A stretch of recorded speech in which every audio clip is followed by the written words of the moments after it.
lot of bumping. If you want to be a wise guy, you can do it anywhere. If you want to be a strong man, you can do it anywhere. If you want to be an Indian chief, cowboy, you can do it in the ring. You can't do it in the mall. The most electrifying line in sports entertainment today. If you smell what the Rock is cooking, hate me if you can survive if I let you. I'm figuring and thinking there's nothing gonna stop the Macho Man Randy Savage now. I'm the man, I'm the icon, and yes, you can't bow. I am God. The number one show on the net that leads to the best in your head like over net. For the punks and the perverts, this is how it works with Terry Funk and Knox Baker. Check Inchman and Barney, they got the cheap heat, so sit back and have a seat. They got questions from the fans, in your head is the man from Australia to Japan. Check down the road, don't care about the first coast of the Mississippi.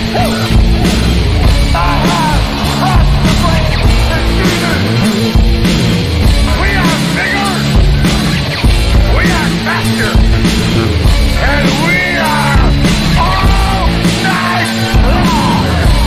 All you idiots, punks, perverts, and fools, be sure and tune in and listen to this show.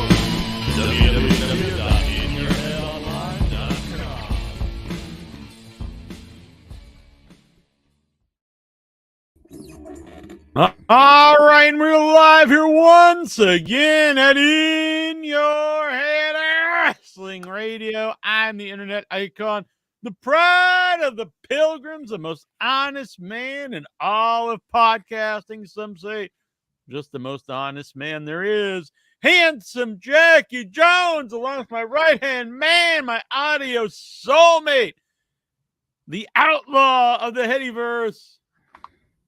1-inch biceps, the power goat. Bah! The man who tells you what to do, the boss baby, the king of all the marks. Is that an XFL shirt? No. It says Outlaw Pinball. Oh, I thought it was the old Las Vegas Outlaws, the old XFL team. I used to buy merchandise from them because I thought I could win a pinball machine. Really? And now they don't even do that, so I don't buy merchandise. Damn, you're buying the merch just trying to get some free swag. So I grabbed this shirt today and said, oh, what the hell, I'll put this on. It was the shirt that I grabbed, so that's what I put on. Damn. Jackie Jones, the wrestling world is abuzz. They are talking about a man who could possibly leave the WWE.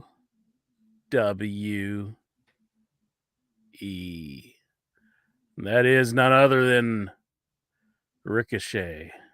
Yeah, they're reported as a massive WWE superstar, and I was like, "Whoa, what's happening?" And then I was like, "Oh, Ricochet." And that's not a knock on his talent, but I would not call him a massive WWE superstar. Well, WWE hasn't used him a whole lot. I liked him in Lucha Underground. He's been a schlub. Yeah, like as far as like on screen persona, he is very that's what I'm stale right now. So Yeah, he's never really done shit all in the company. I kind of applaud him for leaving. I mean, I would 100%. I just hope that I don't think his WWE run has elevated him. I think in a lot of ways he's seen as lesser than he was before going to WWE. well, I guess it gives him a lot of exposure, but as far as in the fans' minds, yeah, I mean, just being on WWE TV helps him. You know, I don't agree with that. well, as far as like if he wanted to start a podcast, he would probably be I guess having a lot of people. He's not an interesting person, so I don't know about that. But you found some of I his. don't think his being on WWE TV helped him in the fans' eyes of him being a star. Yeah. I think he had way more buzz before he went to WWE. He had a lot of buzz on the indie scene, especially with the Will Ospreay match. So that Tony Khan is probably itching to get that rematch. Yeah, on and Will his. Ospreay himself has hinted about it, and said, I think he just outright said it in some interviews Really? on the internets. Yeah, I don't know if Tony would do this, but I'm just going to say it's my opinion. Maybe Tony's already said to him, "You come over I here." think it's a pretty much foregone conclusion that's where he would end up. You come over here, you might get a hefty paycheck. Yeah, well, it's a few things. Well, both companies do pay a lot anyway, so it's like you're gonna make money, but I think he would be more gonna be valued at AEW. he'll be a much bigger star on the company and probably work with people he likes to work with, that kind of stuff. Won't be on the road as much, so there's Won't lots be of different. losing to Logan Paul.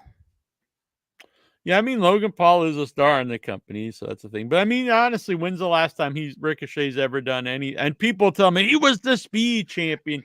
And look, I am not going to be someone who comes on and tells you just because I don't like WWE that you shouldn't like and all stuff. But let's get real. The Speed Championship it's in the top 5 most meaningless titles I've ever seen. In a major promotion, that's going to be in the top 5, maybe top 3 most worthless championships of ever. So I thought they just debuted it. I thought so. Ricochet was one at one time. I thought it was just The first one. Ricochet. He's currently the first. No, he lost it now to Andrade. I don't even watch your show and I know this stuff. Well, I don't. What channel? That the Speed? It's on Twitter. Yeah. It's like a streaming thing.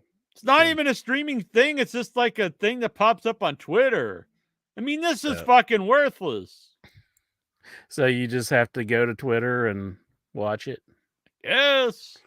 Like you just hope for it to pop up in your feed. It's like a reel. This is like if you want a belt like the Facebook Reels champion. So like you go on Facebook and you see those reels are happening.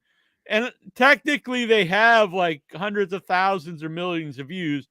But does that stick with, is anybody like, oh yeah, I'm a real big fan of, this Indian guy who like bathes in cow piss on the reels on Facebook? Well, I'm calling it right now. I am the commissioner of the reels of Facebook. So whoever starts a wrestling company, I am the commissioner. Damn. Yes. I mean, I'm not letting Bob Saget get it. It's got to be me. People use the word content. That's literally content. So it's like, this isn't a thing that anyone's going to remember or it'll stick with somebody. It's like you're on Twitter, you pull up X on your phone and you happen to be, scrolling along. You're like, oh, here's this speed match. Like, okay, right now, look, I go by and here's WWE. They're showing highlights of a Singapore cane match. And so you scroll by that. You look at it for 3 seconds and then you scroll by. That is what the Speed Championship is. It's something that happens to be there and technically gets views because you look at it for 3 seconds and then you keep scrolling. But it's not something that people follow or watch or will have like memory. No one's going to remember that. 3-minute matches on Twitter.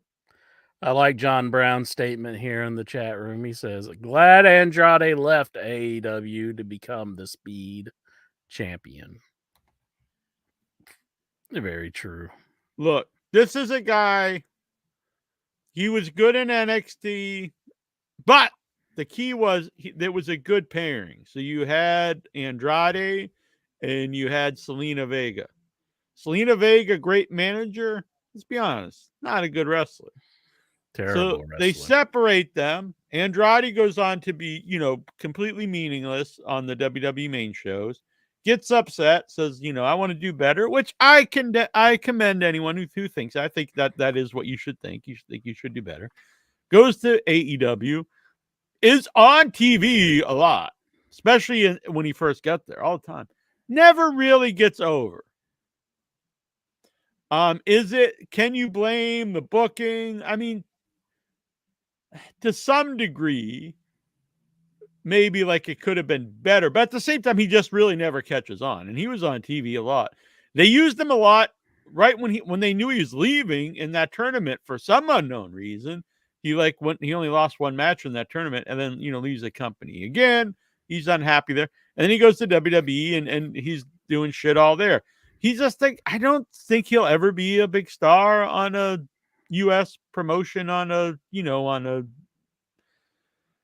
television. I just don't think he captured and then people will argue with me on Facebook. They're like, he's got a look, he's got size, and those are all reasons why this let's push this guy because he has all these things with the hopes that you connect to the audience. But at the end of the day, if he doesn't connect to the audience, none of that matters. Just like if someone's not that big or they have flaws, but if they connect to the audience, that is what matters. See, you said he won't be a big star on television, but he is a big star streaming on the X. On the Do X. you think so? He's a guy who wants to, which again is something I think people should want. You shouldn't be, these guys are like, oh, I'm just happy to, be a job or whatever. That's fine. That's fine if that's what you want. But no one with that attitude ever became a big star like Steve Austin. Mm-hmm. If he would have been like, I'm happy to be in WCW and get beat. I had a good run, but now I'm just going to be a guy who gets beat by Jim Duggan and stuff. He would have never went on to become Stone Cold. So you have to have the attitude you want to be, bigger than you are. So I like that. But he is a guy that obviously wants to be bigger. And like I said, that's a good thing to have. So do you think he's going to be happy being the 3-minute champion on Twitter? Probably not. It can't be probably. There's no way. I like Jonathan Jackson's statement here. He says Nikhil will be asking Speed Championship questions in 10 years. Yeah. I just do not believe there's anyone out there who's like a legit fan of the Speed division. I mean, let's be serious. Do they snort speed before they come out and do their match, or maybe? What's the stipulation for being a speed match? Just that you're on. They're 3-minute matches. So you're just gonna win in 3 minutes. Oh, it can only be a 3-minute match. Yeah, it's a 3-minute time limit. It's all on Twitter. Wrestling's done best when it's done really short. Like make it just 3 minutes. Mm-hmm. So the kids will like it. Yeah, and then that's another thing. People like, oh, WWE's all about telling the story. It's not just doing spots. What story are you telling in 3 minutes? Yeah, really. That's a pretty short story. John Brown says, will Andrade be the next Mark Marrow living in his wife's shadow? Well, I mean, I know he is, Charlotte's husband, but I don't think that's really what people think. So it's a different deal. But I think he'll be a guy that never lives up to what some people think his potential is and what he thinks his potential is. Mm-hmm. Again, I think that's a good attitude to have. Yeah. I just don't see it. Coast says WWE can start selling Speed Championship replicas, so the that is the point. Can wear the them. Point of it is that technically for the dealers. WWE's got 85 million views on the Twitter, more than golf and all this. But who gives a flying fuck? And to sell, replica titles. And so there's a huge problem in wrestling. Is there's so many freaking titles. We don't need all these titles, especially a fucking Speed title. And then each company's talking about making more titles. Like, good Lord, people. We don't need an intergender title, like a mixed tag title that Tony Khan's talking about. Like, enough. How many times do we see mixed tag matches? Once a year? We need a title for that? Then if you have a title, you have to make a whole division. You're going to make a whole division of mixed tags? Yeah. You already have all these people that don't make TV now. Now we got to make room for the mixed tag division. Mike B says, how about a speed Iron Man match? The most pins in 3 minutes. Now that's a money idea, Mikey B. I like where you're going with that. Mikey, forget 60-minute Iron Man matches. That is yesterday's news. Now we need a 180-second Iron Man match. Like, holy shit, they're tied going into 58 seconds here. You know, what's going to happen?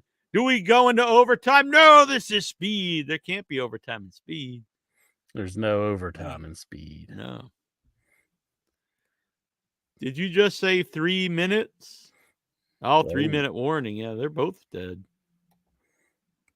The other one died? Yeah, a long time ago.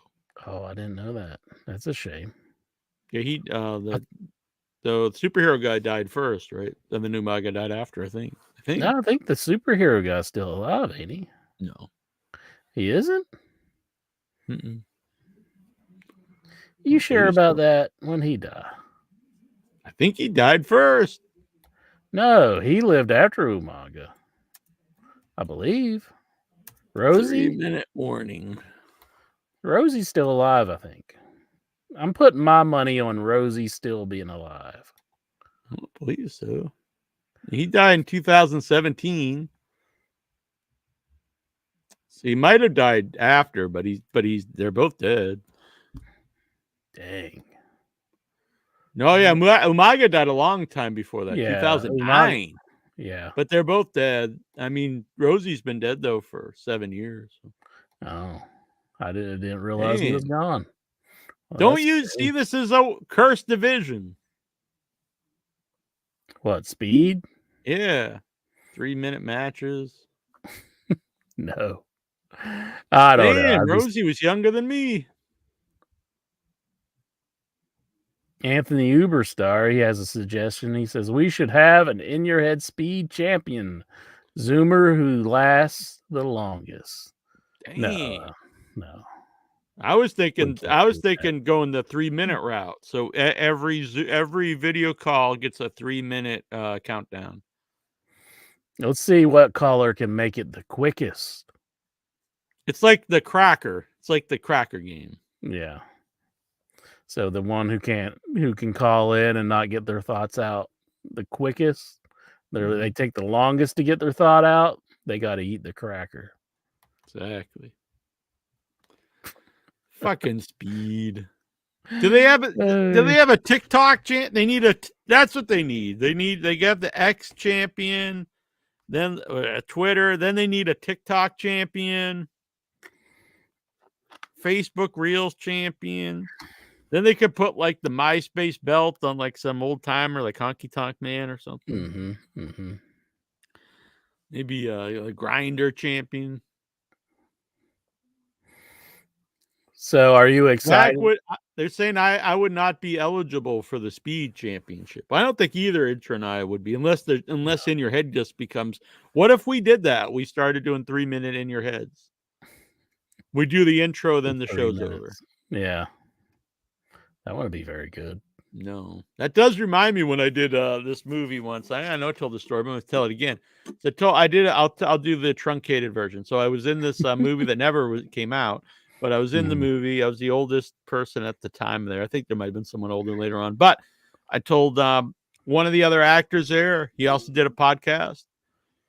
He was much younger than me and talked about that the podcast was on Instagram. And at the time, you had 45-second max videos, I believe it was 45 or maybe 90. It was very short anyway. Either 45 seconds or 90 seconds. I think it was 45, honestly. And he would cut the shows down to 45 seconds or 90. It was one of the two.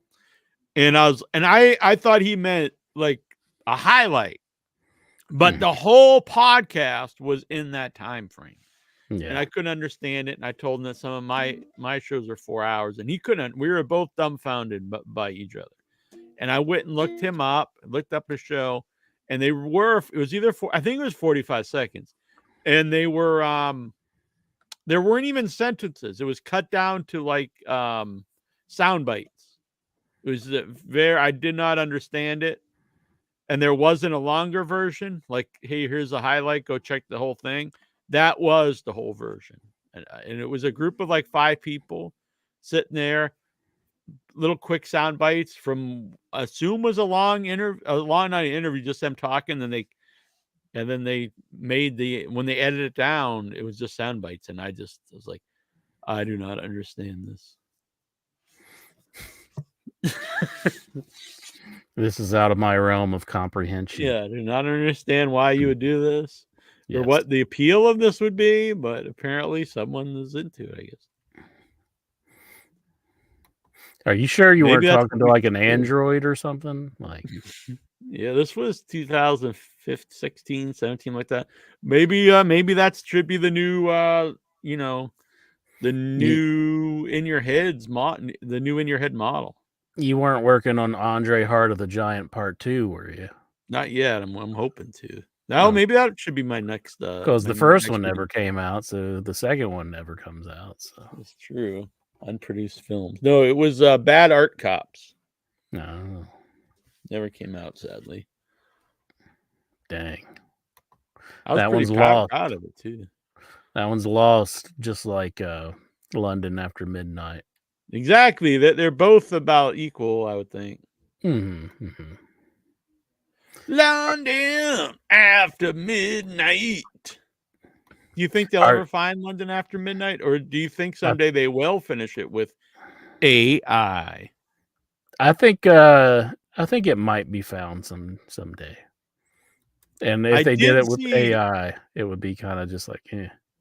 Yeah, I did see a version of the movie not that long ago. There are like some video of it, little bits, and then there's a lot of stills, and they put it together with what video was left, and then the stills, Mm-hmm. and then because they have the script, so it was. I guess it's interesting that someone did that, but it wasn't that great. Yeah. If only somebody took out their phone back in the day and just recorded the movie while it was playing. Like a capture London After Midnight. Last week I had we're gonna post it next month, but I interviewed Sarah Karloff, Boris Karloff's daughter, so his only child. And when I saw her in Boston, in Cambridge, she had a bunch of obscure film of Boris Karloff, not his movies, but like episodes of TV shows and stuff that aired back in the day and then have never aired since. And from what she said was a lot of that stuff was bootlegs. And then these collectors would bootleg stuff back in the day, and they'd have to bootleg it on like 35 millimeter reel or whatever. It was weird. And they kept it. But if it wasn't for them, this stuff would have been lost forever. So I'm not telling everyone to go out and bootleg stuff, but if there wasn't for some of that, some of the stuff would be gone. Yeah. Jonathan Jackson here in the chat room. He says, I thought Nigel McGuinness was in AEW. Why is he in the background with Braun? Well, that is not Nigel McGuinness. That is Petey Williams.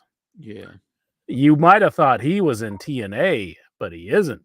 He is an agent at WWE now. And I have to say, the Braun Breaker character, I don't really like it. Like, he just comes out and he beats up people because he was mad about not being in the King of the Ring tournament. It's like, are you really that furious about not being in the King of the Ring tournament, like, this many weeks out? And, like, I don't really find him like, you see Scott and you're like, that's an intimidating looking dude. He's just huge. It's like Braun Breaker, he just kind of looks like, he's definitely athletic. I mean, he does look mean, but I mean, I don't find him as like that like, oh my god, he's just going to destroy everybody kind of character. He doesn't. I don't I was really a big like it. fan what of. I've I seen. haven't seen him on WWE TV, but I'm a big fan of him on in the what I saw him in NXT. So What's this here? I don't have the What is sound. this? What the hell is this? Oh my god! This is unaired footage from the unfinished Bad Art Cops. Hell yeah! Look at that. Here he comes. Badass. It's me and Miriam. That acting, fucking look at that. Fucking Robert De Niro of Mm-hmm. our generation. And then Intra's about to get really hard here in a second. It's gonna get real excited. Look at that, Intra! Oh my goodness! That's right. Boom, boom. Yeah. Yeah. Look at Just how loving it. happy you are. Look at you. You look like you're like, yeah, that's the best. Now, that's a movie. Can't believe they never finished it. But I can actually use this footage in an acting reel. So. Oh, really? Then I reload. Boom. Start shooting again. I like that cut right there. You just looking like, ah. I gained 160 pounds for this role. Really? Wow. You take your acting serious. Exactly. So there you go. Hopefully that doesn't get striked or something. I don't know. It'd be such a shame to have this show getting striked. We're doing such a stellar job so far. Yeah. I remember you posted a still from this, and I have always wanted to see it, Mike B says. Yeah, it has a Facebook page and it says coming soon, but it's literally said that for like 6, 7, 8 years. Let me see how long it's been up here. Yeah, it says that it's coming spring of 2019. So I'm pretty sure it's not ever coming out. Yeah, yeah. Did the person who was making it get locked up or something, or like what happened? He made Sam, who was a friend of mine. He was living in Boston, and then he made a whole bunch of money during off of crypto. He was like one of those weird crypto. I remember him posting about it, and this was before everyone else was talking about it. I had no idea what the hell he's talking about. And so he made a bunch of money on crypto. He's one of those guys, and then he moved out to LA, and I think he's just living off his crypto money. Do you think one day he'll just be laying on his floaty in the pool and just like it'll just hit him? It's like, I forgot to release that movie, and then he'll just release it. I'd hope so. I'd love to see it. Have you tried to call him up and say, "Hey, how about this?" I used to ask him about it, but I mean it's been so long. I just assume it's just like he's just given up. So was it finished, all the shooting and everything, or I've seen all your shooting, but we actually filmed it in 2018. So I really don't know. I didn't see the whole script. I only saw my part of the script. So I don't know how big of the whole movie was supposed to be. Were they trying to give you the whole script and you're like, no, that's actually part of the script. that's actually a really common thing. You just get your sides, as they're called. So it's not like I only read my now when I did I know the name, but I can't say it. So I'll just call it it's a unnamed true crime. Now I did get the whole script for it, but I only read my parts because I was given the script the night before because I was a last minute replacement, and there's no way I was going to learn the whole script in a night. I stayed up all night and did not sleep, and I learned my lines. But Bad Art Cops, I was only given my part. So, look, it looks just pretty cool. Bad Art Cops. So yeah, hopefully someday it comes up. What do you guys think, Headyverse? Could you purchase it from him and then release it? I don't even know if he finished it. So I kind of think he never finished it because it had lots of digital effects to do. So. Like that, I don't know. You saw that car flying around there. There was a lot of stuff like that to do. So I think he started doing it. Then he's like, "Fuck this! It's gonna take me like 10 years." Jobs wants a double bill of Bad Art Cops and Andre Heart of the Giant. There is audio to that, but I wasn't sure if I'm allowed to play it. So I'll find out from Sam, and then if I'm allowed to play the whole part. I know I can use it in my reel, so I assume I probably can use on here, but I want to make sure from Sam first. You know, they say it's better to ask for forgiveness than to ask for permission. It's spoken like a real rapist. Well, I took it from Paul Heyman. I know. I used to always use the line myself, but that does tie in pretty well, though. Yeah.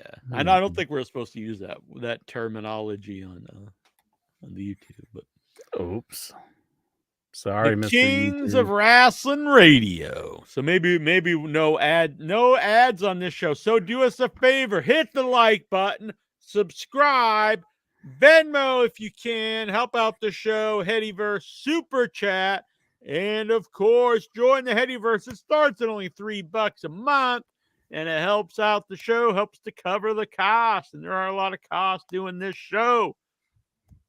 Mm-hmm. It's cool that we're on video, but it does cost money to do also. To bring it back to wrestling, are you excited to see Ricochet take on?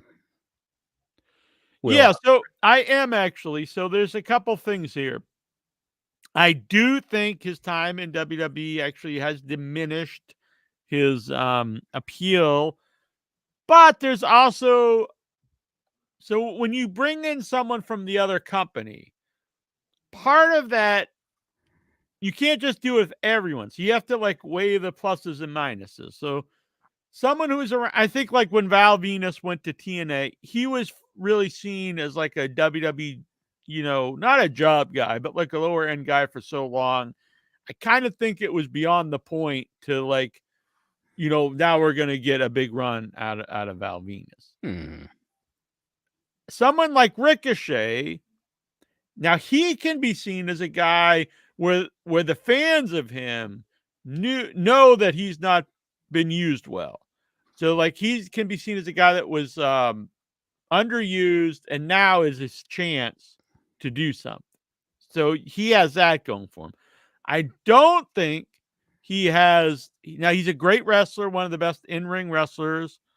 He has a star power to him, but he does not have the promo skills of, I can't say of MJF because not many people do, but I think something that some people who don't know Will Ospreay, who only see him, on the internet, now you're going to watch him, they don't realize he's a really good promo guy, and he has huge charisma and star power when he comes out there. And I don't know if Ricochet, I know Ricochet doesn't have that, I don't think. But he's definitely a guy that could be used better in AEW. I think he's a better fit for AEW. They have so many people now. I mean, they don't get everyone on TV. But I think he would be a guy that would probably be used a lot. Really good in ring. I think he's probably friends with a lot of those guys. So, well, a lot of people are mentioning that Samantha Irvin, the announcer for WWE, is his I think he's engaged to her or something, and or maybe they're married, I'm not sure, but they're saying, why would he leave WWE if she's still there? And I'm saying that Tony Khan money. He's saying, come over here, Ricochet, give me my match, Ricochet. I don't really foresee him a guy that would just be all about the money, honestly, but the thing is, both companies, you make really good money. So it's not like it's not like when someone would leave ECW and it'd be like you make so much more money than you would in ECW. I think he might have offered him a lot, though. I'm not saying Because- he wouldn't, but it's not like either company you're making peanuts. So Yeah. I would think someone like him is honestly, and maybe some people could say this is a mark or whatever, but he's probably more. I would think if he left and went to AEW, it'd probably be more so about like he wants to be used as a more prominently in the show and have like these matches he knows he can have. Mm. Well, we'll see what happens. He could just end up going to Impact. No one would like voluntarily leave Yeah. WWE to go to Impact. I swear I'm the only asshole in the world that calls it Impact anymore. It's like it's just me. Oh yeah, I was the only one who called it Impact, and then they're like, "We're TNA now again," and it's like, damn it, I can't stop calling it Impact. maybe the he'll hell's just with stay you in all? WWE. I mean, if he stays there, it's a built-in program. Now he comes back and tries to get revenge on Braun Breaker. Mm-hmm. Otherwise, they just like this isn't something I've always advocated for. When a guy leaves, they should have someone like I would say legit murder the character, but this is close enough. You know, he destroyed him. He like darted him into the truck and then gave him the big power slam.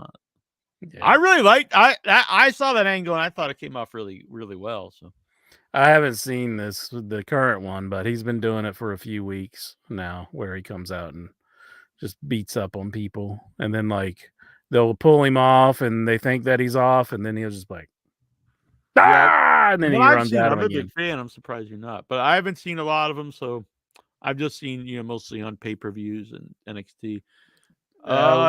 Coast LPA, now that Tony Khan will hire Velveteen Dream. Unfortunately, I don't see that happening. I was actually a Velveteen Dream fan, but he's got a lot of negative baggage there. So I don't foresee him ever being on one of the main shows again. Yeah, it's not. I don't think it's likely. It seems highly unlikely. Yeah. But I mean, he was pretty talented, but a guy I would bring in. Who's a guy you would bring in? Is Enzo Amore. He's a guy that I wouldn't even bring him as a wrestler. I think he's a great talker. I think he'd get tons of heel heat as a manager. He's way better than that fucker that's all over the TV all the time. What the hell's that guy's name? Was Statlander? What the hell? They seen Stokely this guy? Hathaway? Stokely Hathaway. Good Lord. He gets more TV than anybody in the company. He's on the TV all the time. He gets more TV time than anybody. And he's never entertaining at all. Fucking sucks. What do they see in Stokely Hathaway? John Brown says, "Damn, you all still talking about Ricochet?" No, we're talking about Stokely Hathaway. Joe Brown. What do you think about that, boy? What do you want us to be talking about? Pumpernickel toast. We're here to talk about wrestling. And the big news is that the massive WWE star Ricochet looks like he's leaving WWE. I do have some comments about Pumpernickel toast, though, afterwards. That's my favorite toast there is. You probably don't like it because you're probably like, I only like white bread. It is a strange choice. I don't know. Pumpernickel or rye, that's the two. I don't try not to eat bread, but if I do, you got to eat something good, not fucking white bread. Well, what do you have against white bread? It's just the name itself, white bread. It signifies just this bland, boring thing, white bread. You got pumpernickel, you got some flavor there. You got to take it to Flavor Town, ain't you? You're just a white bread, American cheese, some mayonnaise, and a hunk of bologna. Mm-hmm. It's good. It's always been good. If it wasn't so good, why would it be the Hulk Hogan of breads? Why would it be the Hulk Hogan of breads? That's right. No one gets excited for it. It's just like there. like It's like the Pumpernickel's Ethan probably Page like of bread.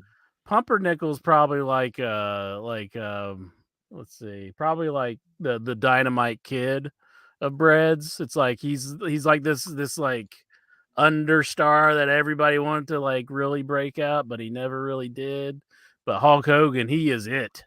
He is the champion. Yeah, so you're like a guy like you Mhm. just love like the Transformers movies and What's like, wrong with the Fast Transformer and the movies? Furious, and You don't like Optimus Prime? you're like, that's a better movie than You want to Taxi see the Driver. Decepticons win, don't you? You're one of those Taxi assholes Driver, that's who's the like, I'm all Pumpernickel of about movies. Megatron. Honestly, I've never seen the Transformer movies. I've seen the animated one, but Yeah, white bread is the only bread Tony Atlas eats, especially if it's stepped on. My mom only eats white bread too. do you get on her just like you're doing me right now? I You're should. like you gotta eat I- the pumpernickel. We went, Annabelle and I ate at Mom." IHOP a couple weeks ago. We were out for midnight movies. The only thing open at night, 24 hours, is IHOP. People out there, if you think Boston's a happening town, nothing's open late. Pretty much everything closes at 8. And then you'll find a few things open till 11. But you ain't gonna find shit open after that. Especially if you want something to eat. There'll be a couple bars open till 2, but no food. So anyway, IHOP's the only place open. And so like you white or wheat, and I was like, is that the only choice? And then she went down the list, and I was all excited because they didn't have pumpernickel, but they did have rye, and I was like, that is the bread for me. Rye. Jordan Grace deserves to be in the WWE. I'm a big fan of Jordan Grace. His intro froze. Yeah. At first I just thought he was looking lovingly into the computer. I thought maybe he pulled up a JPEG of white bread and he was just staring lovingly into it. You want to find someone who looks at white bread the way that looks at you the way that intro looks at white bread. If you could find someone like that, you're set for life. That's going to be your soulmate. That's going to be someone who like worships you. That's basically intro looks at white bread the way Tony Atlas looks at a white woman's foot. I think that's the way to go. But so Jordan Grace, I had heard about her. I honestly had never seen her to the Royal Rumble. I was really impressed, and so I've watched some stuff with her. And she also seems like a cool, nice person, which is cool. And so I'm happy for her. Everything I've seen, I really like a lot. And let's face it, I know some people are like, oh, it's too bad if WWE uses the TNA, people, and they like might absorb TNA. And I'm sorry, but at this point in time, and would that be that bad? I get it. If you're a big fan of TNA, you don't want it to be absorbed by the big promotion, but talk about exposure. I mean, you're going to be seeing way more on WWE. And NXT is, I'm happy to see that NXT has a buzz again.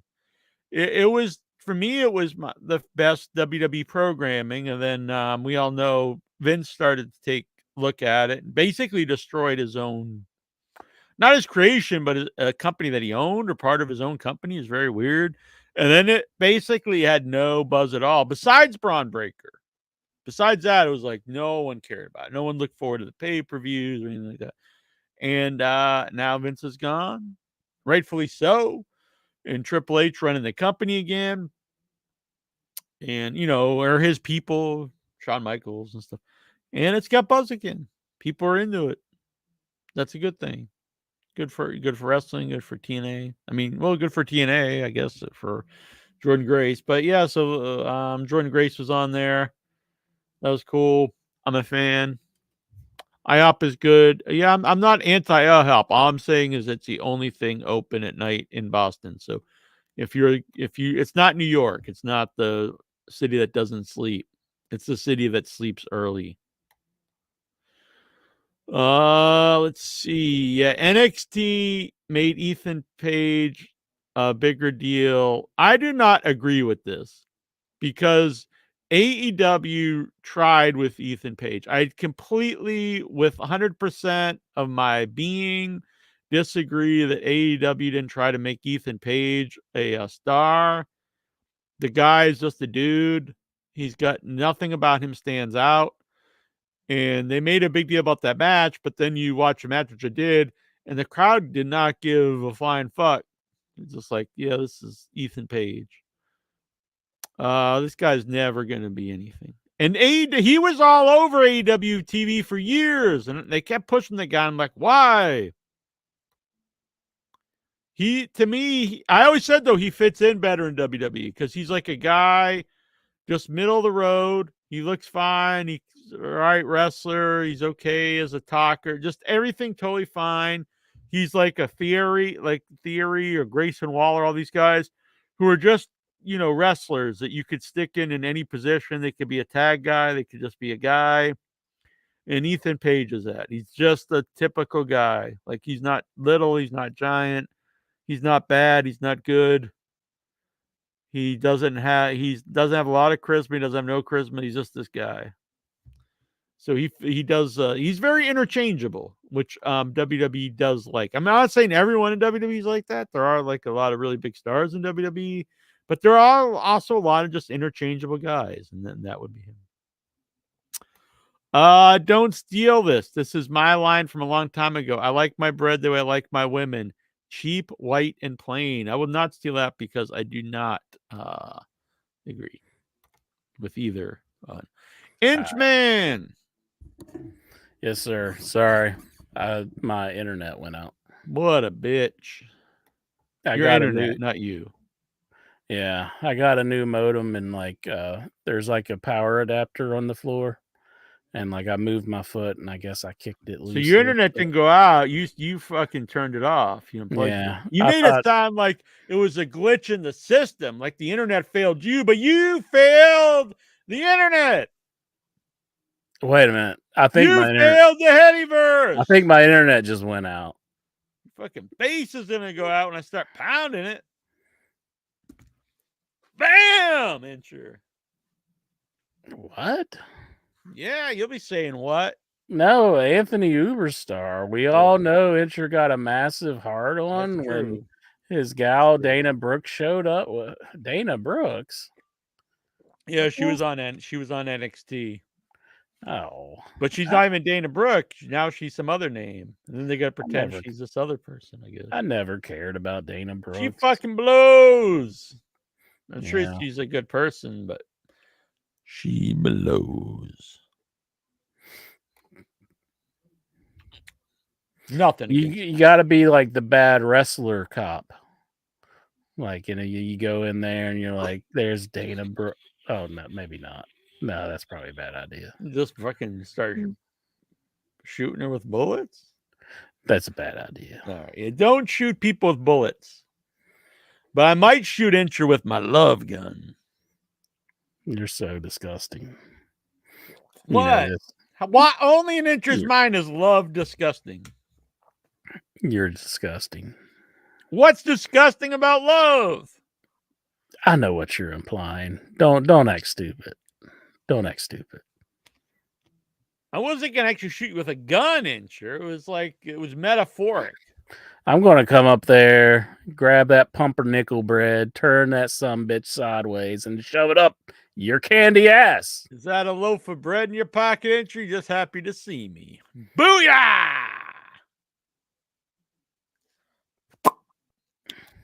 So, if you're making sandwiches and you go for the pumpernickel bread and you don't have any, do you just stop what you're doing and saying, I actually don't make sandwiches. I haven't made sandwiches at home in years. Answer the question. I don't eat bread at home. So what I would prefer, what I would do is I would use Boston butter lettuce. Isn't it pumpernickel at Outback? Don't they serve it? No. Not a fan of Outback. Outback Steakhouse. You know who is a fan? MJF. At least he was at one time. Yeah. He's also a fan of the It's actually a really lame Chinese place up in Boston where they did the skit, but it is a famous Chinese place. But it's just you'd probably like it. It's just like the most typical Americanized Chinese. Oh no, it's honey wheat bread. So That's what good is- too. Maybe probably too much flavor for Incher. Huh? It's probably too much flavor for Inchman. Let's see this pumpernickel. Pumpernickel. Pump it up! Pump the nickel! Pumpernickel! Hit the like button! Don't be a fool! Hit the like button! Hit the subscribe! Join the Headyverse! Venmo Headyverse, it starts at only $3 if you join the Headyverse here on YouTube, Super Chat, Venmo, and as a thank you, you will get a free random sticker. I still have to send Coast. I know Coast gave me his email, but I don't have his actual address to send. I believe this is Coast is the Undertaker over here, but He's scared of all the germs that's crawling over that sticker. He's like, there's all kinds of germs on that sticker. I can't. yeah, I but can't but touch it." people lose their fear of germs when it's from Jackie Jones because then they're like, yes. You don't know. That could lead to worse things. Like he could be like wanting you to send him everything.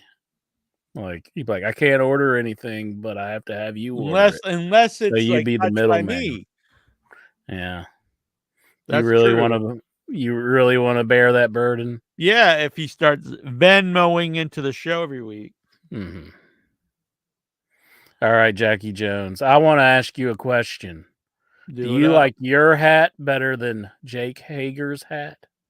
I like bucket caps. I have several bucket caps. Mm-hmm. That was the best thing that Jake Hager ever had done in his career. And now he's gone. You like that more than We the People? That he likes the hat or We the People? Which one's better? You gotta weigh them out. Which one's better? It was his best thing in AEW for sure. We the People.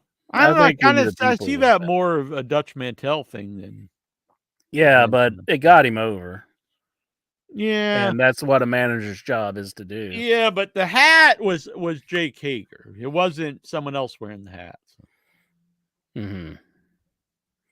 So he got the hat over? Yeah. Do you like this hat? Yeah, it's all right. I think I like Jake Hager's hat better. Yeah, it's because you would burn this. You'd be like, I'm going to put on a cross and burn it. What are you talking about? It's a pride hat. Oh, I didn't even notice that. Well, you're a hate monger. See? What are you talking about? You're the one who said you hated my hat.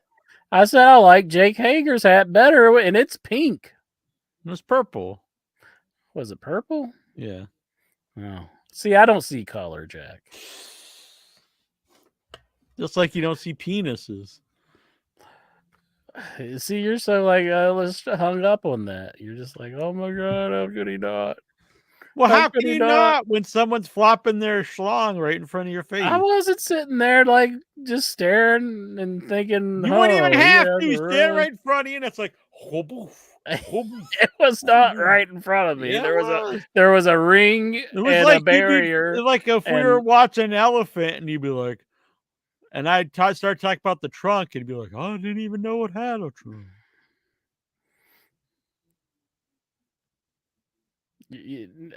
Whatever.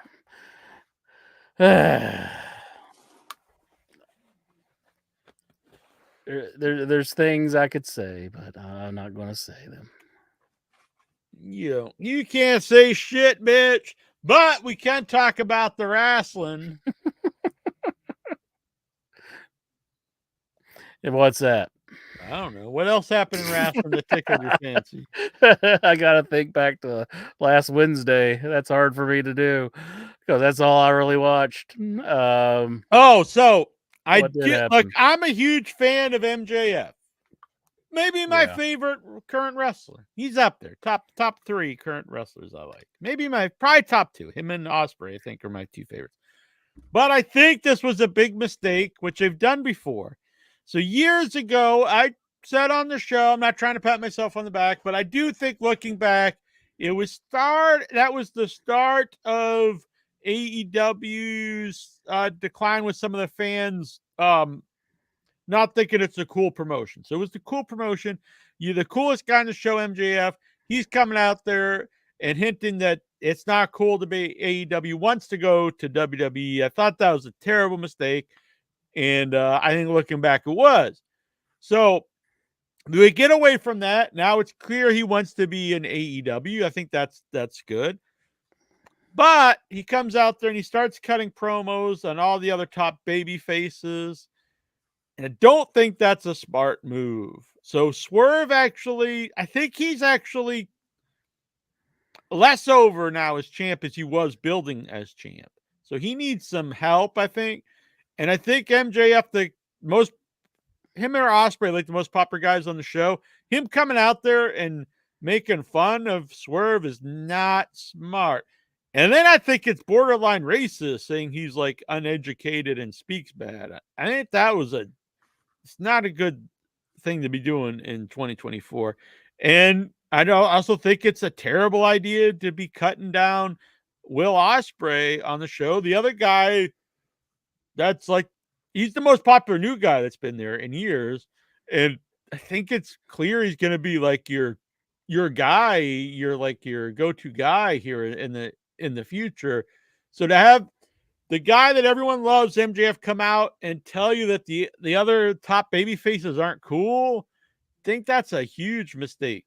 Well, I think that's kind of his character now that he's proven he's the best. I mean, I get what you're saying, but I do think that's the direction that. Why not have him say that about the heels? Yeah. Why come out there and belittle all the other top baby faces? I get it. He'll eventually wrestle Swerve. So when he does that, then you head back and forth. But his next feud is with Roosh. Barely, I know he came out there, but why not go out there and talk bad about this guy? Yeah. I know what you mean, but I think it just takes it back to that promo. I know that's his character, but it's not good. Better than everybody else, and he's not going to coddle people. You don't want your other guys that people like to be looked at as like, oh, these guys are losers. Yeah.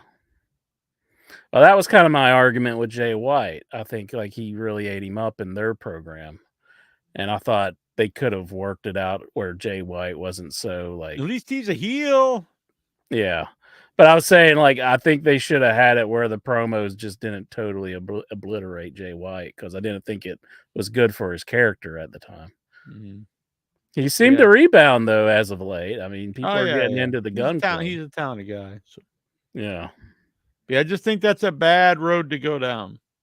And I'm a big MJF fan. I guess he did really well. I'm not someone that fixated on numbers and the ratings, all stuff. More if I like the show. But I guess he was the show did better, but his segment was a big bump, which is good. Yeah. Well, he's always entertaining to watch. Yeah.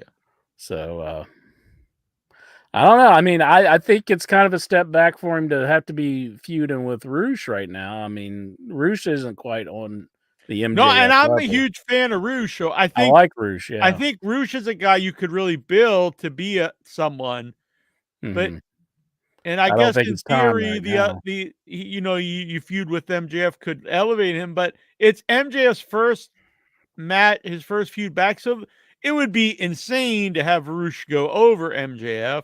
So MJF's going to win, and Roosh isn't really at that level now. So the timing is all wrong. Yeah, I think it's just too soon. Like this would be a huge feud, but Roosh ain't ready yet. They need to let him get to that point. You need Roosh to go over some people to build to him versus MJF. Maybe after MJF I assume eventually he'll regain the title, or I don't know. Actually, that is something interesting because I don't know. Like, I assume Ospreay will get the championship at some time. I thought it would be at Wembley, but it could be the next pay-per-view now, which I did not expect that. And then you have MJ. So I really don't know who will be champion, soon. I can't see him having Will go into this match and just losing though when he's like so Yeah, hot and I also can't see Swerve losing the title already, because it's which too it soon. is a good problem that you don't know who's going to win. That's good. Mhm. But I also see a negative to either person losing. Yeah, for sure. It's going to hurt Swerve and it's going to hurt Will if he loses. Yeah. So. The only thing I mean, because they announced that the winner of the Owen Hart tournament will get a title shot. And so I could see then you have him win that. He loses to Swerve, then he wins that tournament and gets another title shot. I guess. I don't know. Yeah. I just wouldn't have done that match so soon. So, Mhm. but because I think it's a really kind of it's a big win for either guy, but I think it's too early to take the belt off Swerve and too early to have Will Ospreay lose. They're not too far out from their next pay-per-view too, are they? It's only like a No. week or two.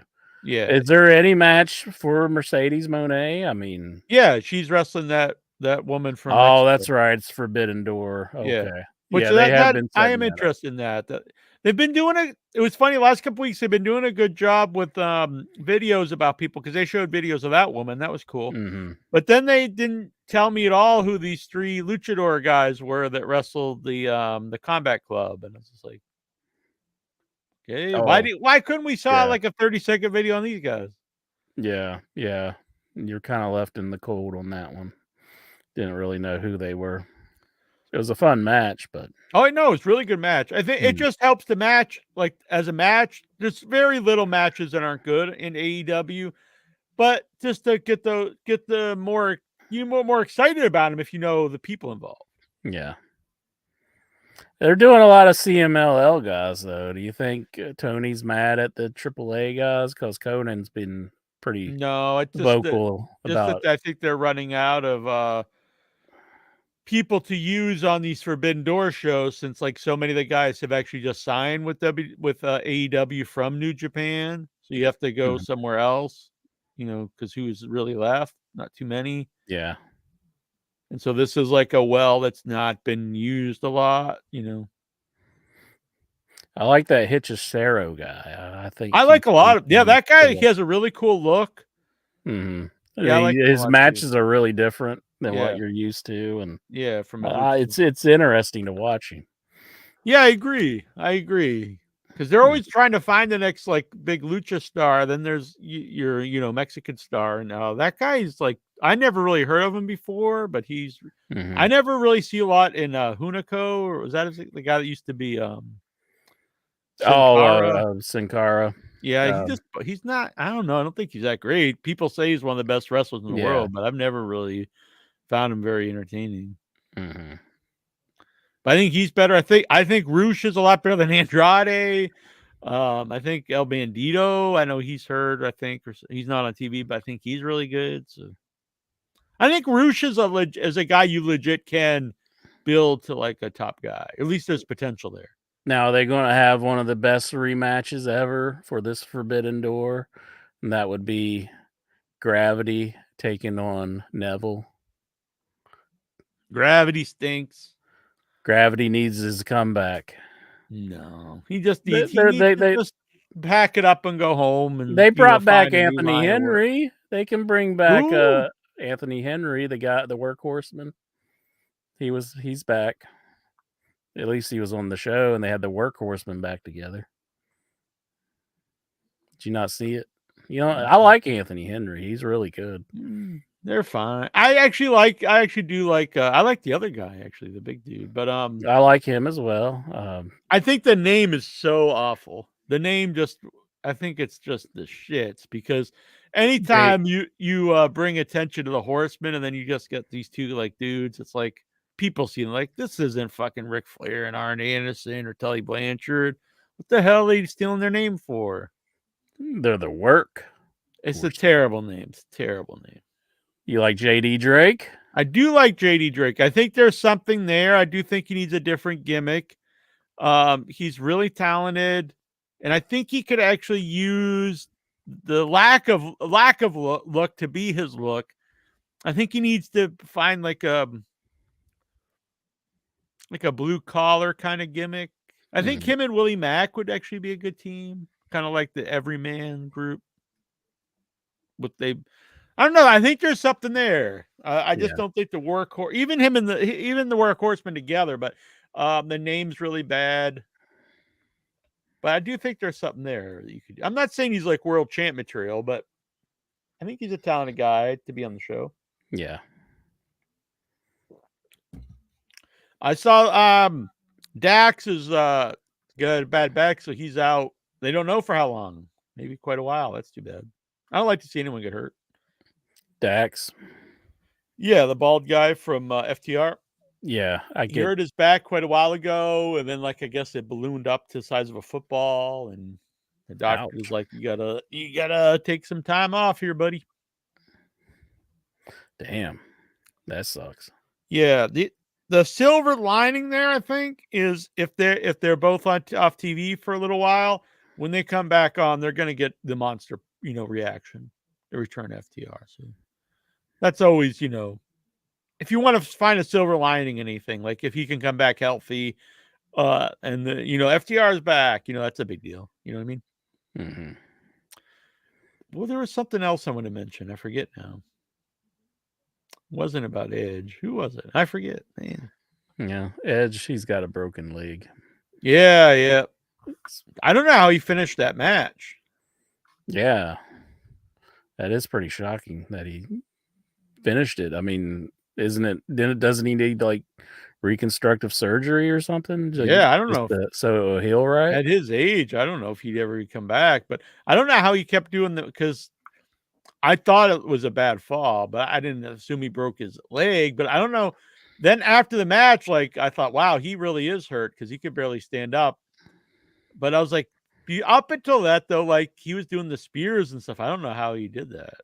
Mm-hmm. Oh, I know what I'm going to say. Was Randy Orton did some interviews, and I had always just assumed he was like a Vince guy, because he was pushed so much during the Vince run. But yeah, and it was very negative towards Vince. He said that I don't think he was even that old at the time. He's not very old now, but I think it was an overseas tour, and he told Vince he can do a few matches, and he needs to take time off because his back was so bad.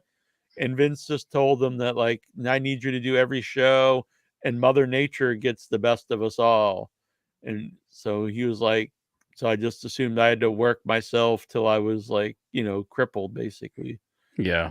I was like, wow, well, that's the man's mentality. He kind of prided himself that he got Andre the Giant out there when he was in such bad shape. You can see it. It was on the documentary, the ESPN one. That is a lot, not just to pick him out, but that is the mentality of a lot of the old wrestlers, and even some fans I see, where they really romanticize the idea of on the road forever, never seeing your family, that kind of stuff. And it's not something to hold it. That's not great. Yeah.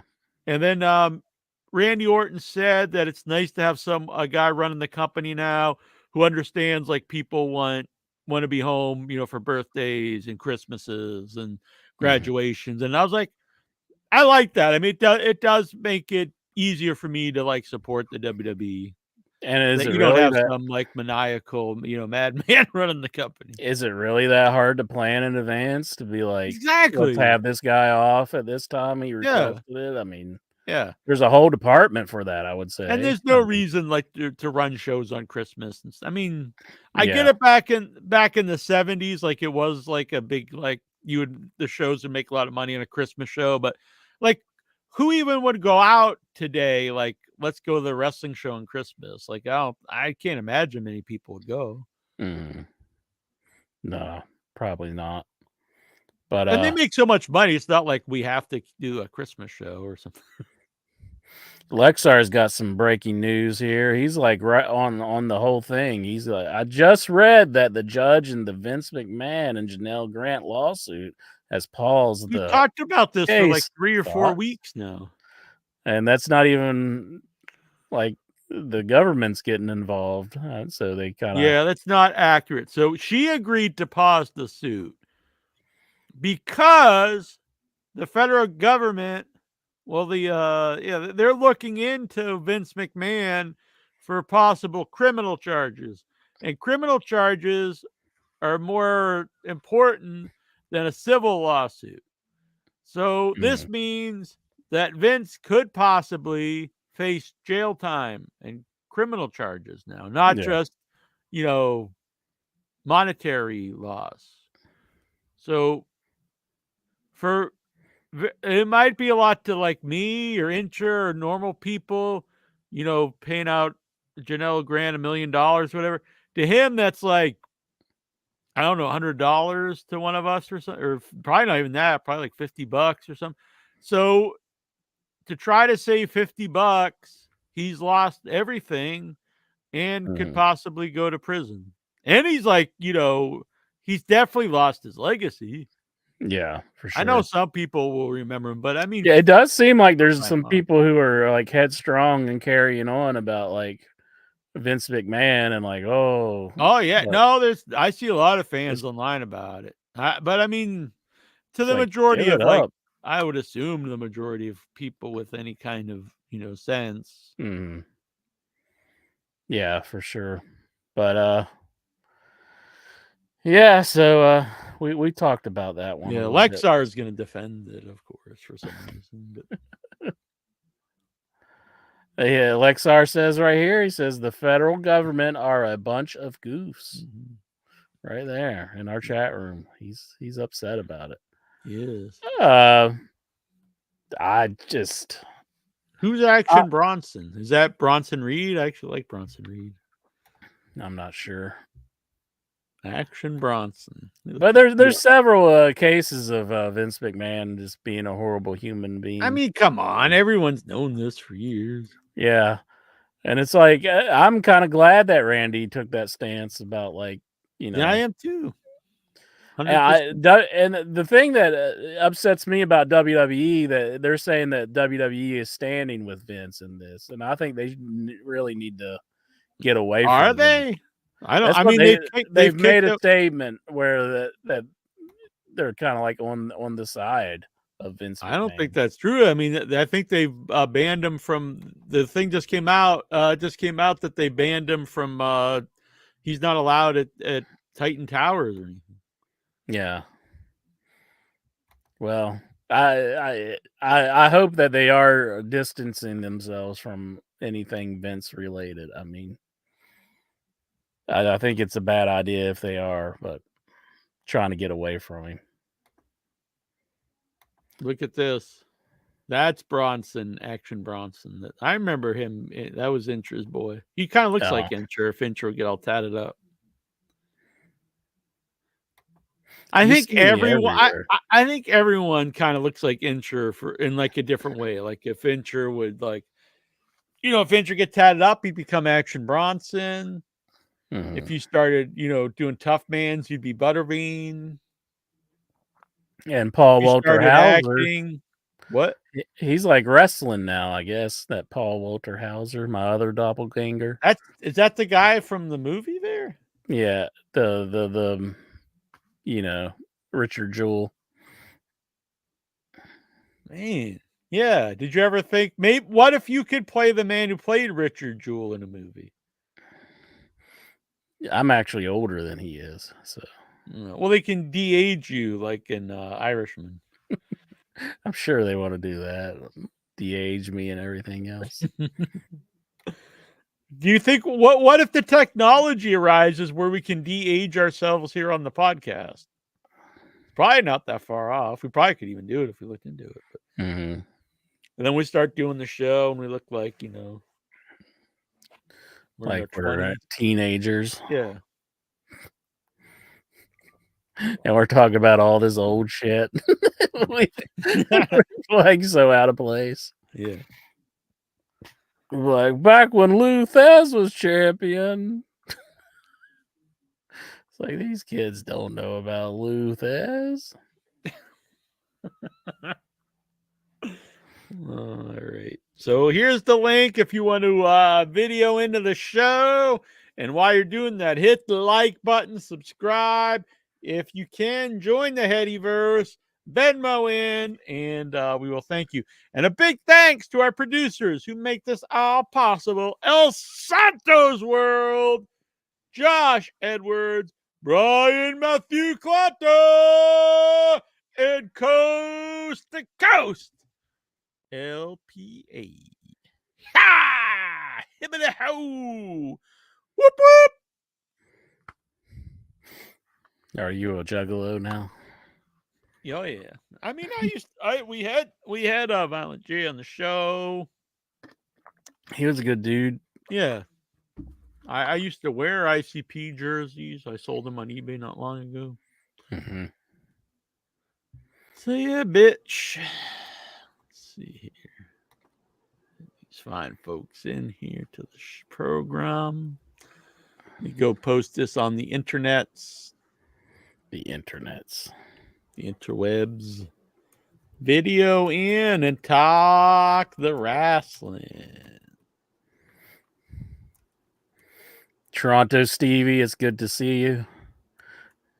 Hello and good evening, everyone. Whoa, that sounds kind of creepy. It's like Vincent Price or something. Why is Vincent Price creepy?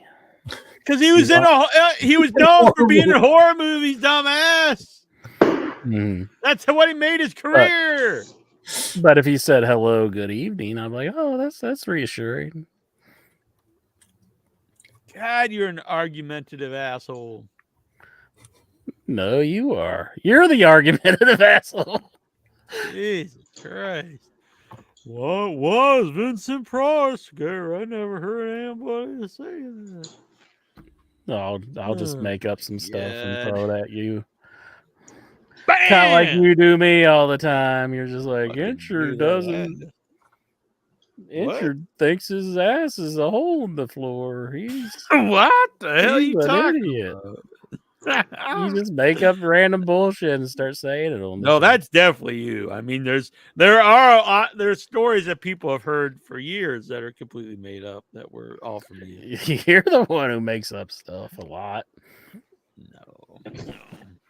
You make some really slanderous accusations towards me. You're like, That your ass is a hole in the ground?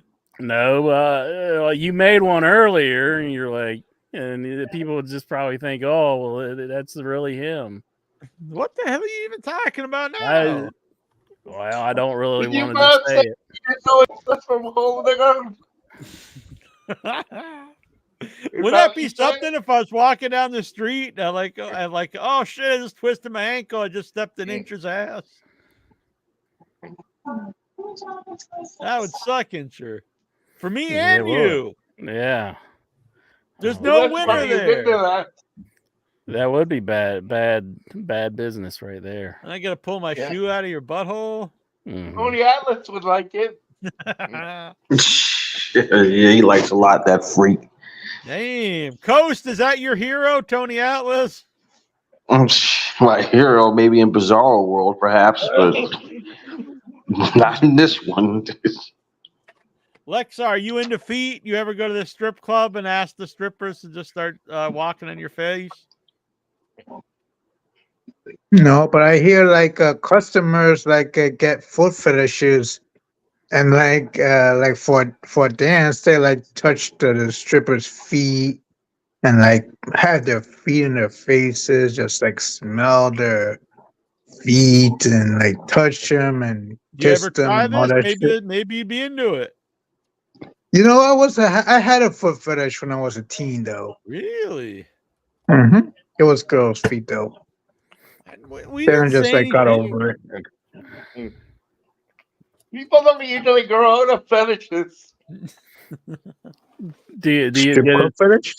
it manifest itself kind of like Tony Atlas? Do you want girls to stomp on your face or No. do that kind of stuff? No. No. I'm not into that shit. Don't knock it till you try it. What if you're laying on the ground on a wrestling canvas and then you had a female wrestler walk on your face? No. Did you get a new canvas? Like this one? Is that a new one?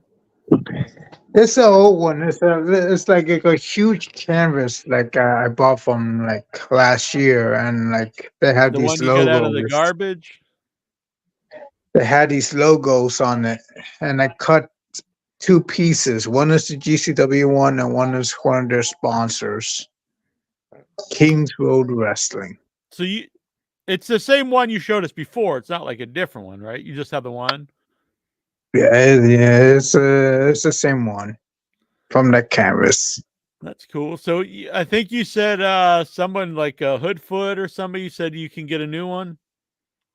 Yes, not from a wrestler. It's from like one of the Rob Black. one of the ring crew. Yeah, one of the ring crew members that work for Rob Black, Brett Lauderdale, and Ian Rotten, and all those guys. Be careful. Yeah, you don't want to get any diseases.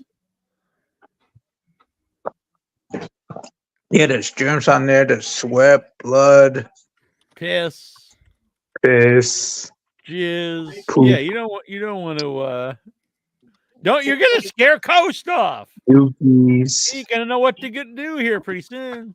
So if Lexar was sending Coast stuff, he'd really get worried. He'd be like, "Oh my god!" And Jack wants me to lie down on the canvas and have like female wrestlers walk all over me. Yeah. If you don't want That's to do your it, I can do it. I think that's your fetish, Jack. I think that's your fetish, Jack. You want to see You have Not me you have walked your own on, but fetish. I think seeing you walked on, that could be my fetish. I do think that's kind of interesting. You're weird fetishes, Jack. Tony Atlas is really beating his meat listening to us. Oh, Tony. Kind of an awkward Low fetish. Cabin I have to bring Tony. Lex on. I have to bring Lex on everywhere we go. I remember Tony Atlas's laugh, though. I remember his laugh, though. Yeah, there you go. Yeah, put I some miss beat that. on my face. Intro, you into this? You into the feet? I mean, it's not like something I go to or anything. It's like I can appreciate a woman's foot, but I'm not like that's not like what I fantasize about. You know what I mean? Know what I mean? It doesn't bring power to the power goat. No, it doesn't. All right, Lexar, what did you after you grew out of the foot fetish? What did you get into after that? I don't remember because I was like a teenager, and after that, I just like grew into other things. I don't remember. Dang. So I guess it's just wrestling. You have like When a I got wrestling my fetish? like going to shows, I had my first cell phone that takes video, and I like heard of those. Yeah, and once get one of those I one want, day. I want. Once I got a job and then I got fired from that job, so I applied for unemployment. So You're getting your whole once life I get scared, those checks coming in, I spend them on all those shows that I could afford to go. And I went to WrestleMania 2 times a year, like for back to You back. went to WrestleMania 2 times a year? How? It only happens once. Well, I'll explain that first. But I went to WrestleMania 27 and 28. And in 2011, I went to WrestleMania 27. I went to Bound for Glory that same year. Well, it's not WrestleMania. You went to different shows, but you didn't Bound go for to Glory WrestleMania. is kind of their WrestleMania. That's what I hear. So that's 2 WrestleManias, technically. Yeah, Somewhat. Yes, I don't think so, but we'll go with that. I do know that they have a good tune, though, Insure. Bound for Bound for Glory. Glory. Shout out to Willie Boy. I saw Sting and Hogan wrestle there for the final time. Here we go.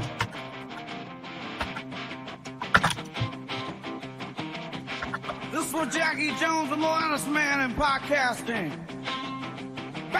This is for the power of goats. And most important, this is for the heady verse. Oh, yeah. Oh, my story. This here is my story. You can't hurry. Shout to William Morey. Bound for glory. Oh, God. Bound for glory. You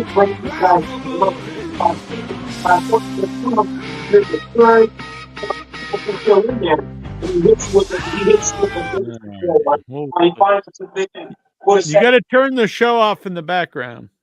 So you made a remix so you could play that one, so you don't have to play the old one because it has like a licensed theme song. No, I mean this artist, he, out of the goodness of his heart, because he's a big fan of the show and he thinks I'm a musical genius. He licensed the lyrics that I wrote, and he did his cover of "Bound for Glory." That's nice. I think it's nice, bitch. I know we can't all just have a canvas on our floor with covered in other people's blood, but I'll be having 2 of them if I get my way in August. But the ring crew member, like the difference is the ring crew member that showed me this, and one that told me I could have another one for this year is like 2 years ago. It's like he last year he paid me, he let me have the whole ring canvas for $50. And It for really this year, is I just true. want one piece. Didn't you just take it out of the trash? You paid just a man want one $50 to take their trash? It really is true. Another man's trash is another man's treasure, isn't it? There you go. When they saw you coming there, their eyes lit up. They're like, "We got a mark here, Bells." Yeah, I was trying not to say that. It's not in front of trash. They have it there stored away. They was going to use it and throw it away. Then here you can have it. Last year, when you broke the story, you said it was in the trash. No, it wasn't. They were going to throw it out. So you paid $50 for something they were going to throw into the trash. Mm-hmm.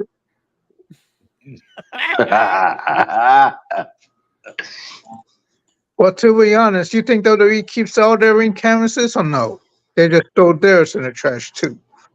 No way. I hear they cut it up into pieces and they put it like in plaques and sell them. Happy New Year.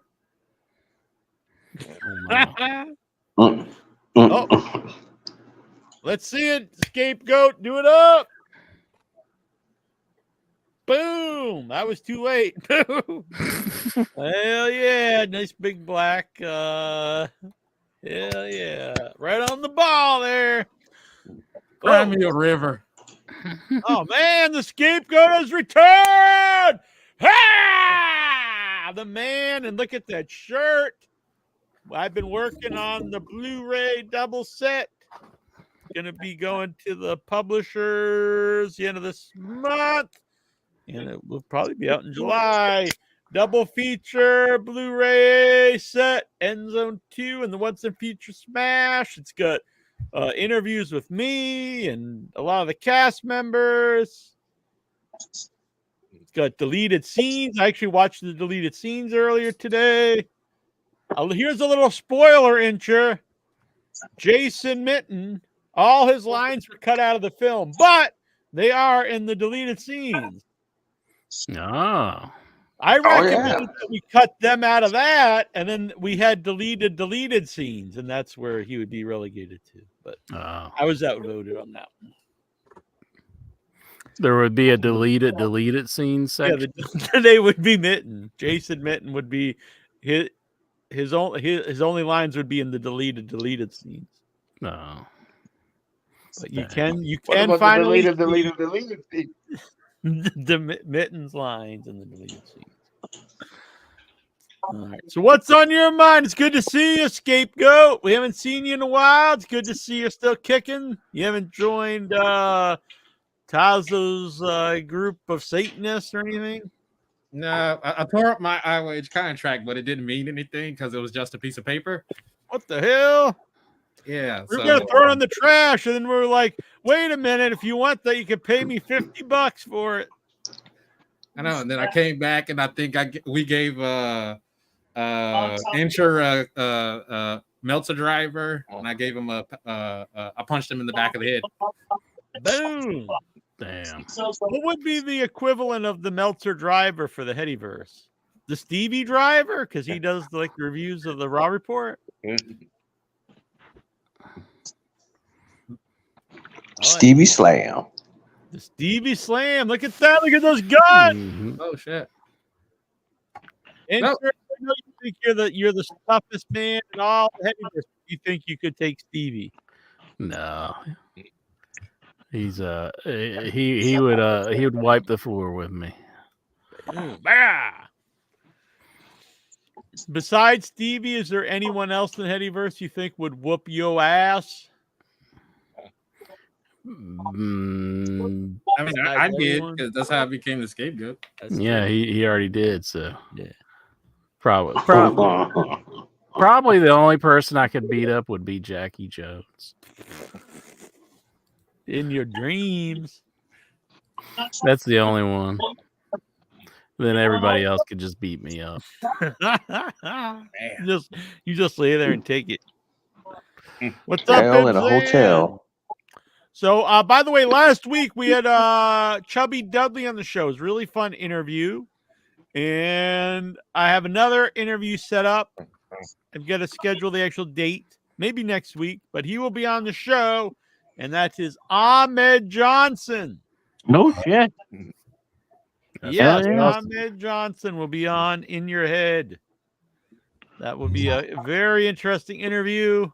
A lot of people have been saying some bad stuff about Ahmed in the news lately. Booker T and Mark Henry. And now we will hear from Ahmed Johnson. He will give his side on all of this. That's going to be a super over episode, man. I'm looking forward to it. You get more views this time.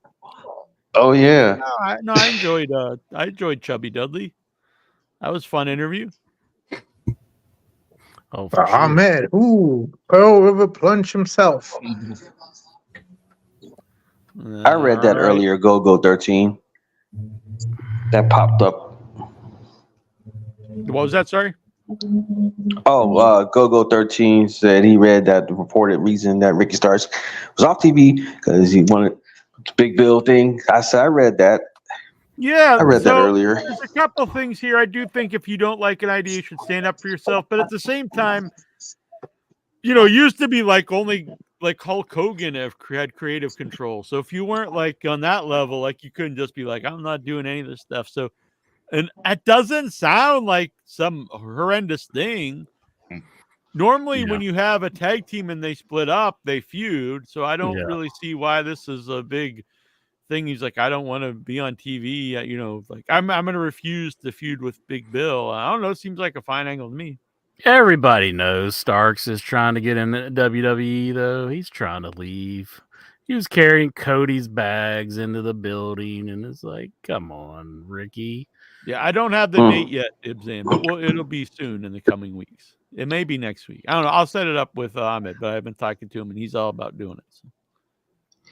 Did you know that Ahmed Johnson played Suge Knight in one of the many Tupac rendition movies that came out? Really? Yeah, he actually, out of all the Suge Knights that were played over these movies, he was actually the most convincing one.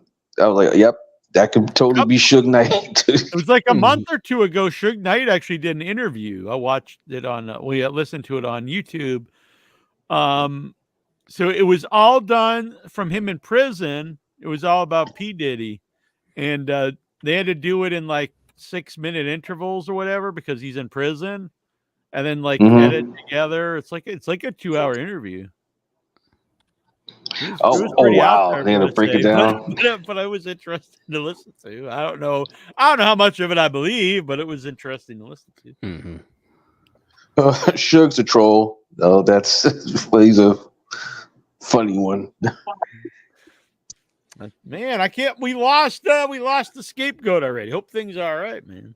He might. You He's gonna probably hang up I don't on him? know. Well, I think we only get him in 6-minute intervals too. I think he's in the big Oh. house. Oh, I see. Yeah, I could tell by his background. It's full green. Mm. There he Oh, there he is. is. Sporting in your head. That's my boy. Did I win the How's the big house? IIC title? Uh-oh. Did I win?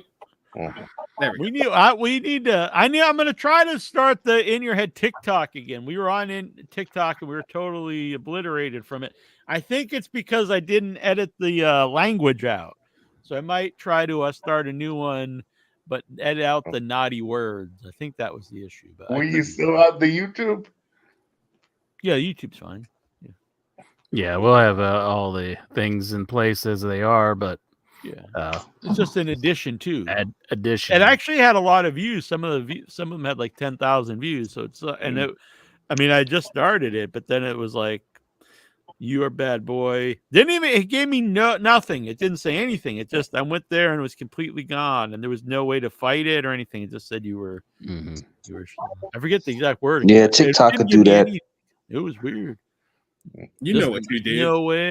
Yeah, it was just I'm just guessing that I didn't cut the language out of like some of the New Jack. Yeah, New Jack could do it.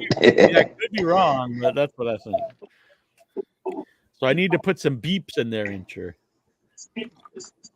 Bleepity bleep bleep. Mm-hmm. Do the beeps. Exactly. Don't just like do silence. Do the beep.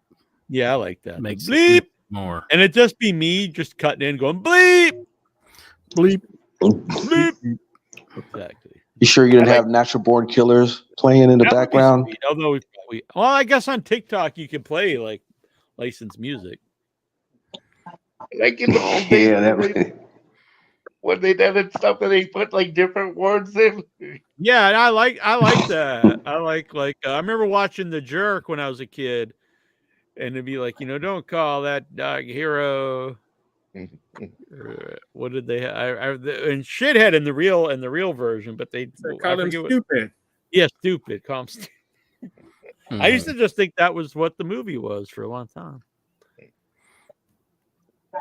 And then some of the jokes didn't even make any sense because I remember he was telling his girlfriend like he's going to be okay for money or he's telling somebody he's going to be okay for money because his girlfriend promised him a job. And I was like, what? And then when you watch the real version, it's like, because his girlfriend promised him a blowjob, and that's a joke. But edited it wasn't even a joke anymore. It's just odd. His girlfriend just well off. That's all that is. His girlfriend's his employer, I guess. Yeah. Her dad owns a pool or something.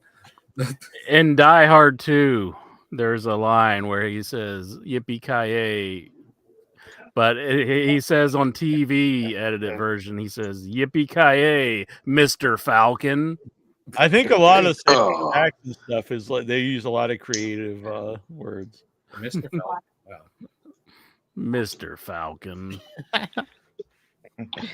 That's like those when they used to do radio edit versions of gangster rap music, and they would you could just hear how they didn't want to do those raps.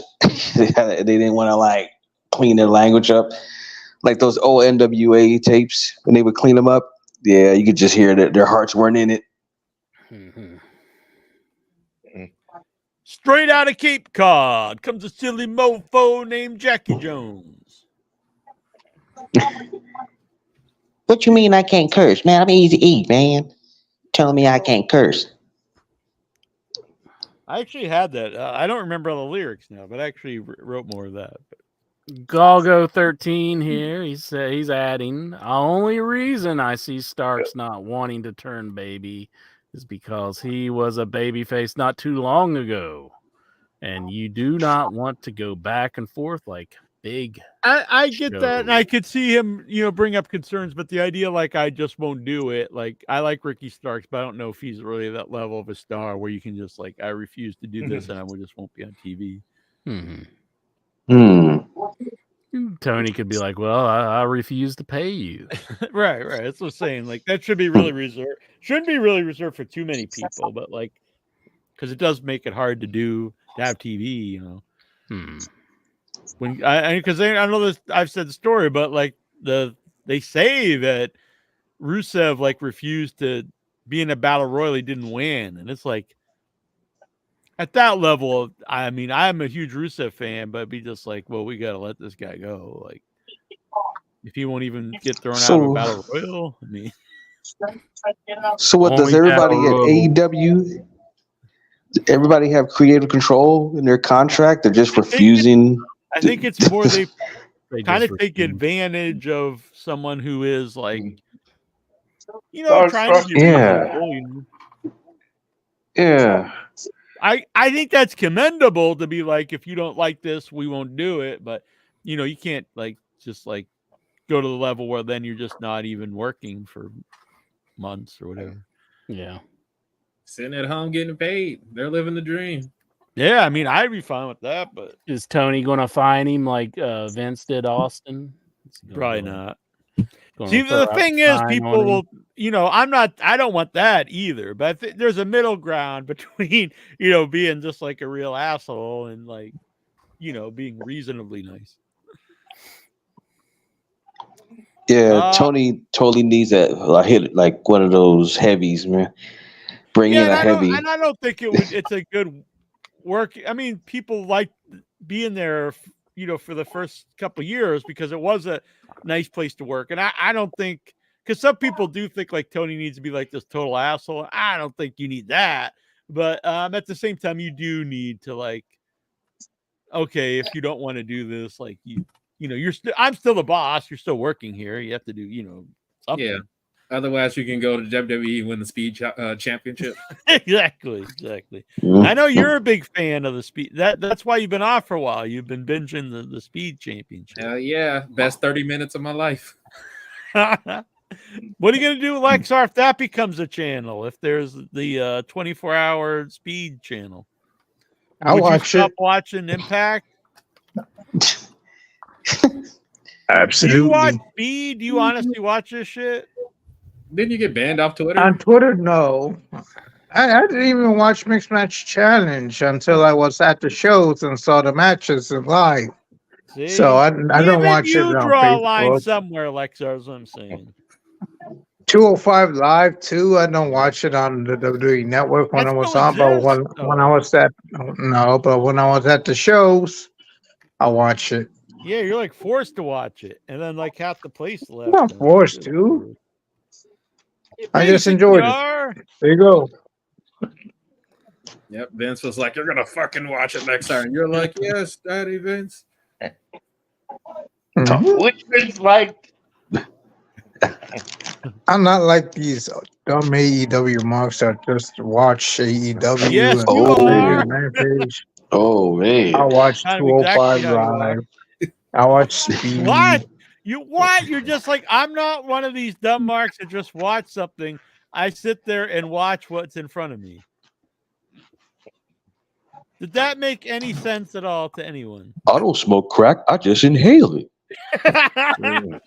That's Tazo's gimmick. That's all that matters. That's Tazo's gimmick. Man, I used to think I was about to say Tazo's a good man, but I have a line somewhere too. We can't really say that. But what's on your mind, Goosey? Look, I've known Tazo for 20 years.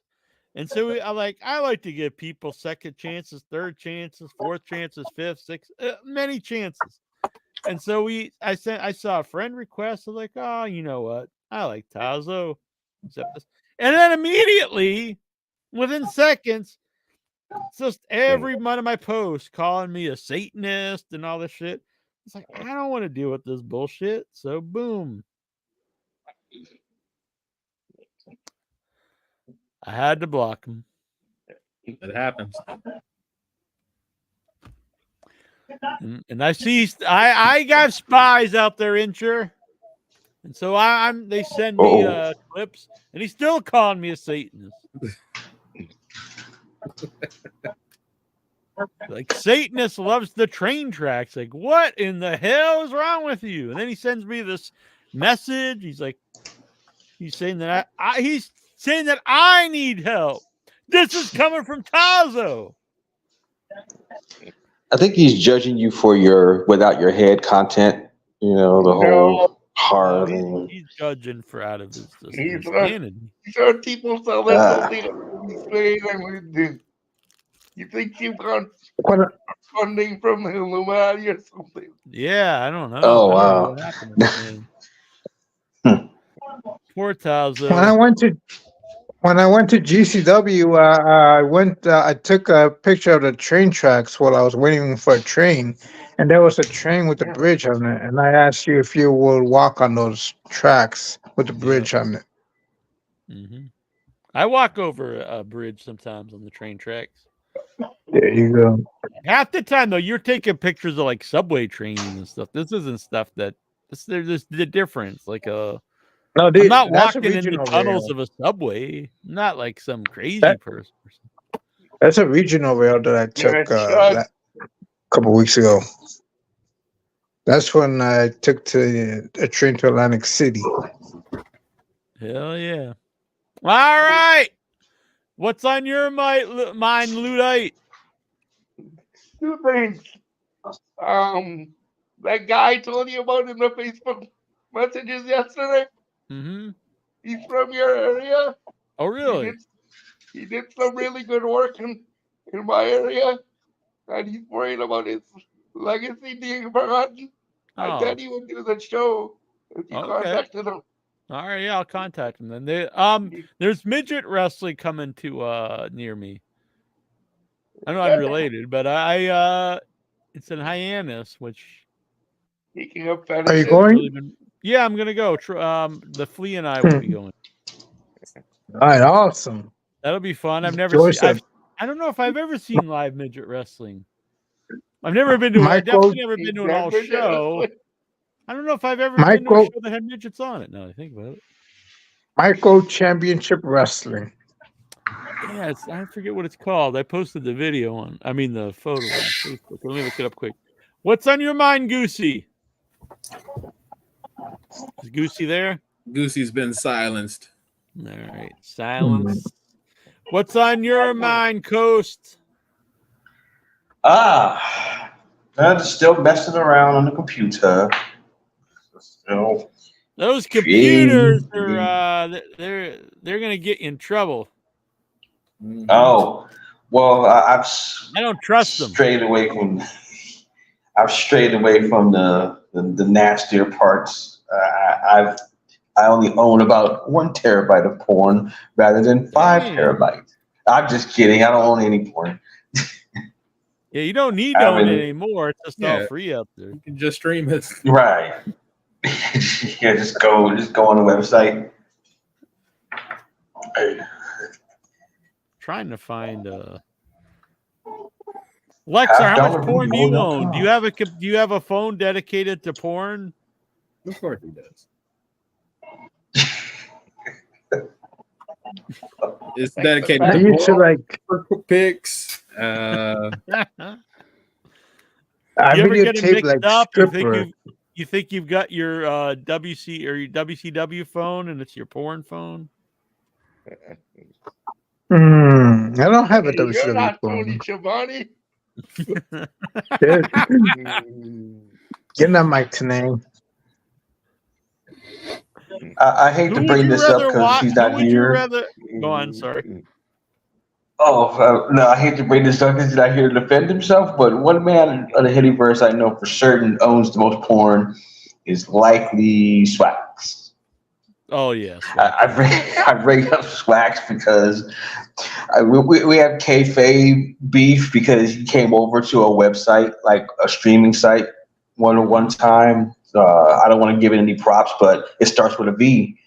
And he was just in all the female chatters, like chat boxes, man. Every female streamer that was there, he was right in there. So where are you going to be at today? Ooh, You're not. So I'm like, hey, I know this guy. He's from my old website that I used to hang out at. And so then it kind of started from there. Yeah. Shout out to Swax. The best of friends. I do not condone this bashing of Swax, and I'm gonna see if I can't get Swax. Why do you love Swax so much of all people? Because he annoys you. This is what you claim is this stuff you claim about me, but you're the guilty one. No, I actually admit to it, unlike yourself, who's always like walking around it. I don't admit to lies and untruths. Whatever. You lie about all kinds of stuff, and then you're just like, I'll never confess.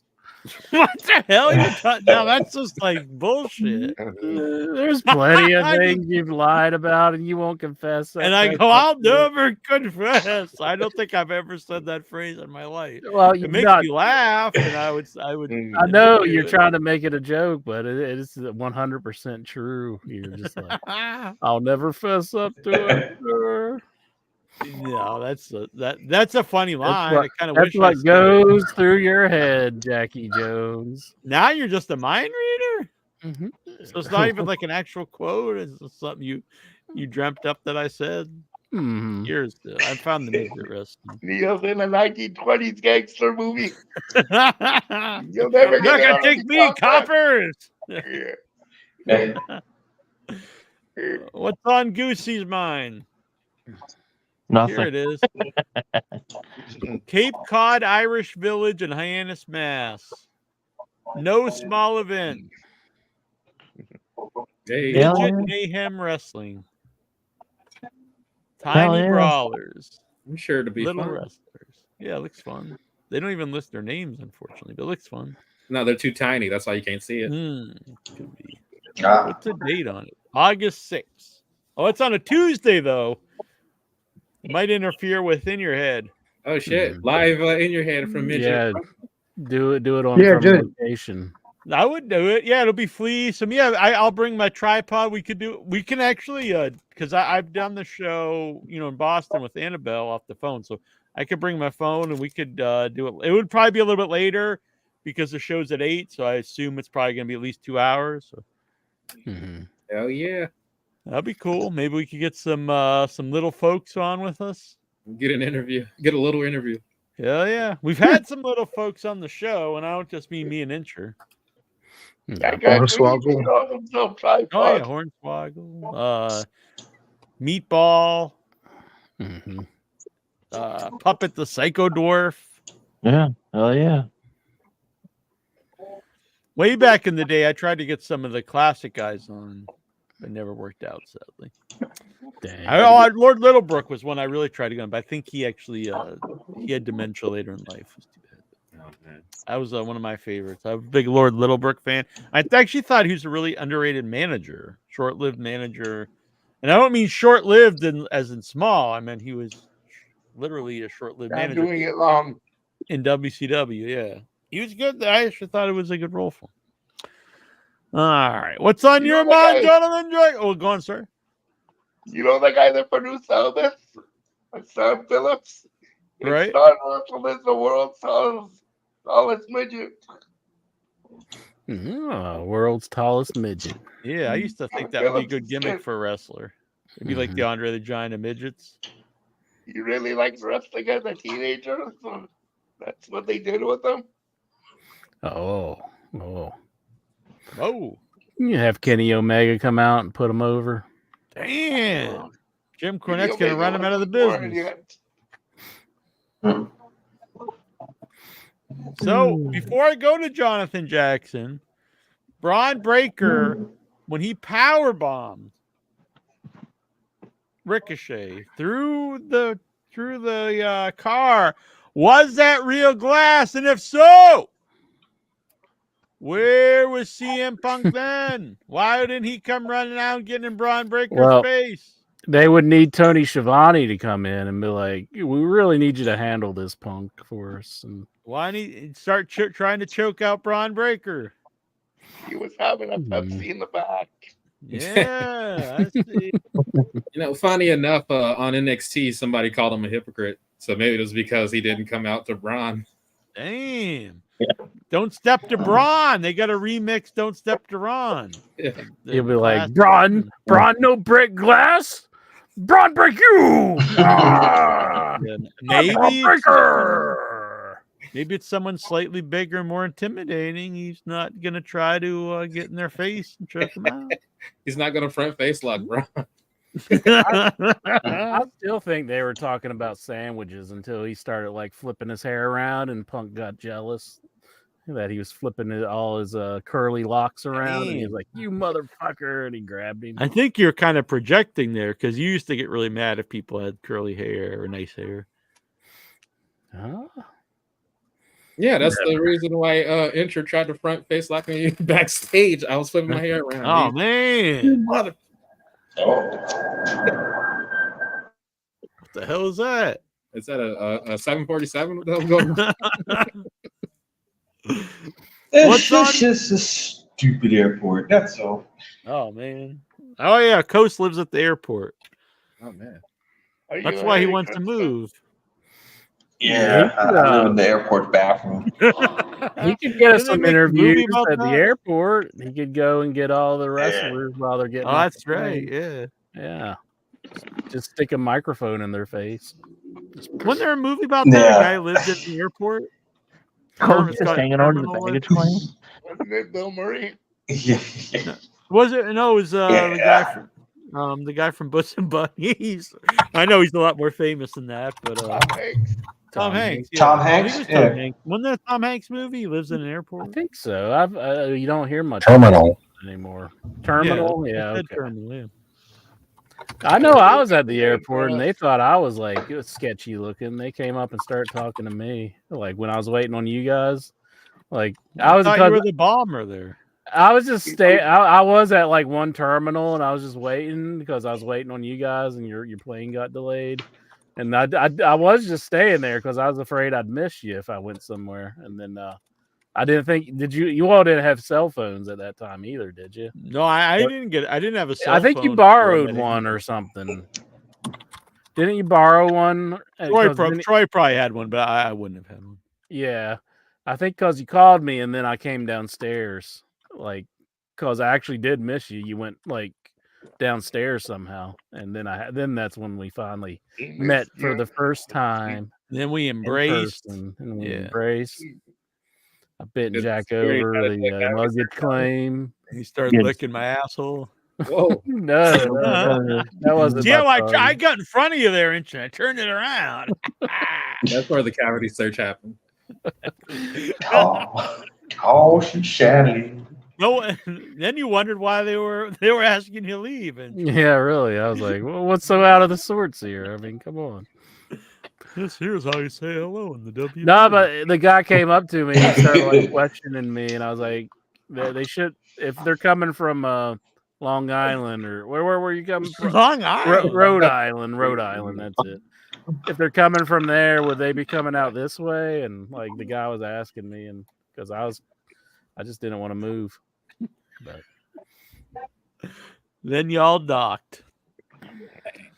Docking after midnight. Yeah. You ever dock any of your buddies, Lexar? They don't know what docking means. You gotta. They don't listen to the show. They should though, but they don't have like Just introduce them to the concept one day. Just be like, hey guys. We need new hats into making docking great again. Mhm. All right, make America dock again. The MATA hats. Jonathan Jackson. Yeah. Long since I said it. Man, it's been a minute. I've actually, I was over in Japan. Actually, I wasn't home. That's the reason why I haven't been on. I heard Ryback came on, but he had like a cat. That wasn't my cat. I don't have a cat. I don't know the cat. Oh, okay. But yeah. You're very anti-cat. So you're saying Ryback stole your cat? Is that what you're saying? So, oh no. That wasn't me. I don't know it personally. I mean, Ryback, he probably ate the cat. You never know. Mm-hmm. He's like Alf now? This is the cat that lay in the house that Jack built. You remember that old nursery rhyme intro? This is the malt that lay in the house that Jack built. This is the rat that ate the malt that lay in the house that Jack built. This is the cat that chased a rat that ate the malt that lay in the house of Jack Bill. And he just kept going and going. Until it got to I'm a very old man, and this is what we used to do to pass the time. Damn. This is what you did before the internet. Exactly. that, and yeah, and you used to watch like Major Dad. See, we all had our own little deals. Wings and Major Dad and In black and white. Exactly. So this is a huge show entry because it's the first time that Coast and Jonathan Jackson are in the same territory together. Are they? Oh shit! I couldn't be here then. Are Wait they? a minute. Oh, are they? Let me go on out of They here. could be related. Gotta move along. Damn. They could be related though. Damn. What if they do this? We could be related. Like, All right. So what is on your mind, Mr. Jackson, before we get to the Raw report? Well, see, I watched a lot of Speed. That's the only wrestling I've been paying attention to on the X. I've seen Ricochet beat Noam Dar and that sounds like it's probably a real match on Speed.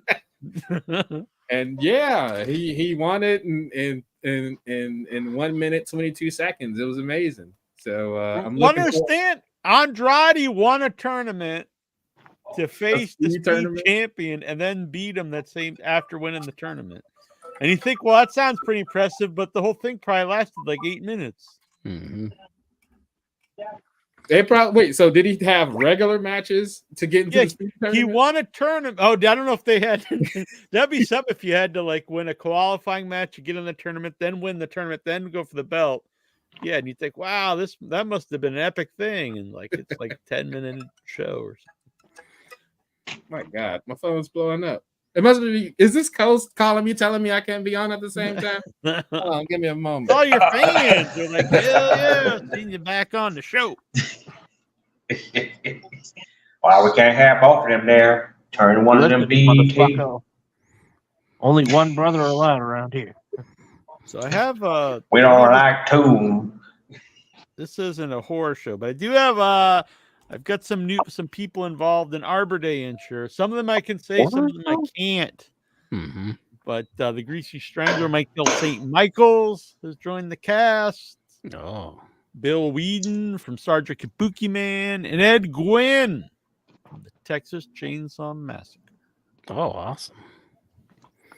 Heck yeah. All right. Mr. Stevie!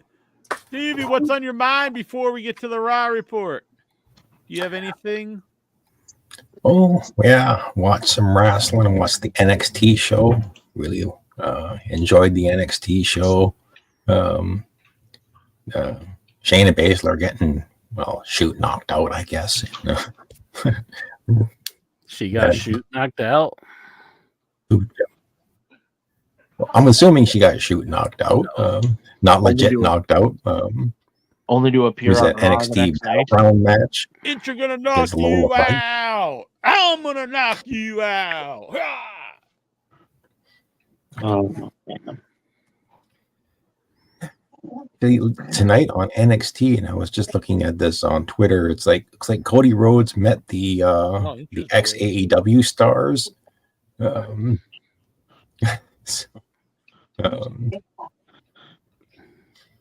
Steven, I'm gonna make an edict. No, there's no mentioning of Cody Rhodes. Damn. Well, he's on SmackDown now. He's not on Raw, so yeah. No Unless you reason want to a bring up SmackDown Cody report. Rhodes, that turncoat. They put a post out with Cody, Spears, Brian Pillman, and Ethan Page, and the quote was, "They're all in a better place now." And I'm like, 3 of the guys on that picture are making less than the bottom members on the AEW roster. Are they really in a better place? Like, they're getting paid shitty in developmental. You They think get Shawn TV Spears is time. making money? No. Well, MJF said it best. He doesn't need a New Japan or a Vince McMahon to make him. So, but I guess Vince McMahon's not in the picture anymore. So, But isn't that shitty though? I mean, Ethan Page, he's been wrestling forever now, and he's like, "Well, you got to go to our developmental." That's where Lexis King. He's been is wrestling as well. for like decades. I mean, at least they're on the main roster when they're in AEW. So if they really want to dog AEW, I mean, yeah, I do think they dropped the ball on Brian Pillman Jr. Yeah, and definitely. But like, I don't know. It's not like they're doing that much better in WWE. Yeah. They're Do you consider Dark? Do you consider wrestling on Dark like developmental? In theory, it should have been, but I was at those matches, and they would be like, literally, they would come to the ring and do a move and pin. I'm not even being facetious. They literally would be ring introductions. They'd get in the ring and they'd do one move. It would be shorter than those speed matches. So you learned absolutely nothing doing those matches. Mm-hmm. In theory, they should have been, because that's how you learn, having some matches with veterans. But how they were presented, you wouldn't have learned anything. All right, so I think it's time once again.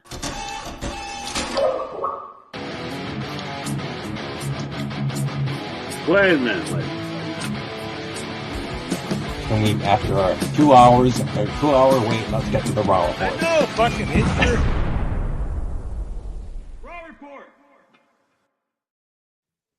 Fucking injure. I like that part. Of course you like that part. Do you like mouth? I want to. What the fuck? What? You always go like, I want to, whenever you like, before you actually say the line.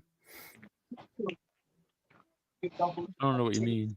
I honestly don't know what you're talking about.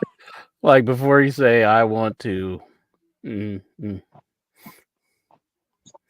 say that. You say fuck picture, but before you say you want fuck picture. Oh, Yeah. I see. There you go. Thank you, Nice. Luke. I'm just trying to make Intra happy. That's what I'm here for. I know I can pound that ass like no one else can. All right. So now, after all that interruption by Intra for all that naughty talk, it's time for the Raw report. Week Raw comes to you from Toledo, Ohio. Oh, yeah. It's one of my favorite places. Yes. I've drove through Toledo. I've never actually been to Toledo. I just drove through it. Mhm. And you get Drew McIntyre coming down to the ring. I'm a fan. And he gets out 2 sentences, mentions Damian Priest, gets out 2 sentences, and Damian Priest's music hits, and he comes out with JD McDonough and Finn Balor, and they all get in the ring. And basically, Priest says, he's gonna defend the title at Clash at the Castle in McIntyre's hometown, but he says McIntyre made this match personal last week, and when Priest says, I made you stupid, but you made it personal. He said, McIntyre is going to tell the people that I need Judgment Day to be champion, but this is not the Judgment Day's title, referring to the world title. So you're forgetting about the man who holds it. And so I'm going to head into your territory in front of your people, and I'm going to put you down. Damn. Oh, man. Yep. I used to like Damian Priest before he was in WWE. But since he's Truth Martinez or Punishment Martinez or whatever. Punishment Martinez. Mm-hmm. Now it's like, I just really can't get into him anymore. One of Lexar's people. So Damian Priest says, I don't need the Judgment Day to be champion, but I think you're thinking of Richard Ramirez. What? A Night Stalker? I do see a lot of similarities. So, so Drew comes back. Oh, jeez. Anyway, Damian Priest basically proposes that Drew McIntyre, Finn Balor. Oh, I thought for Pride Month he was going to marry Drew McIntyre. Oh, that would be one hell of a storyline. Yeah. Billy and Chuck Part 2.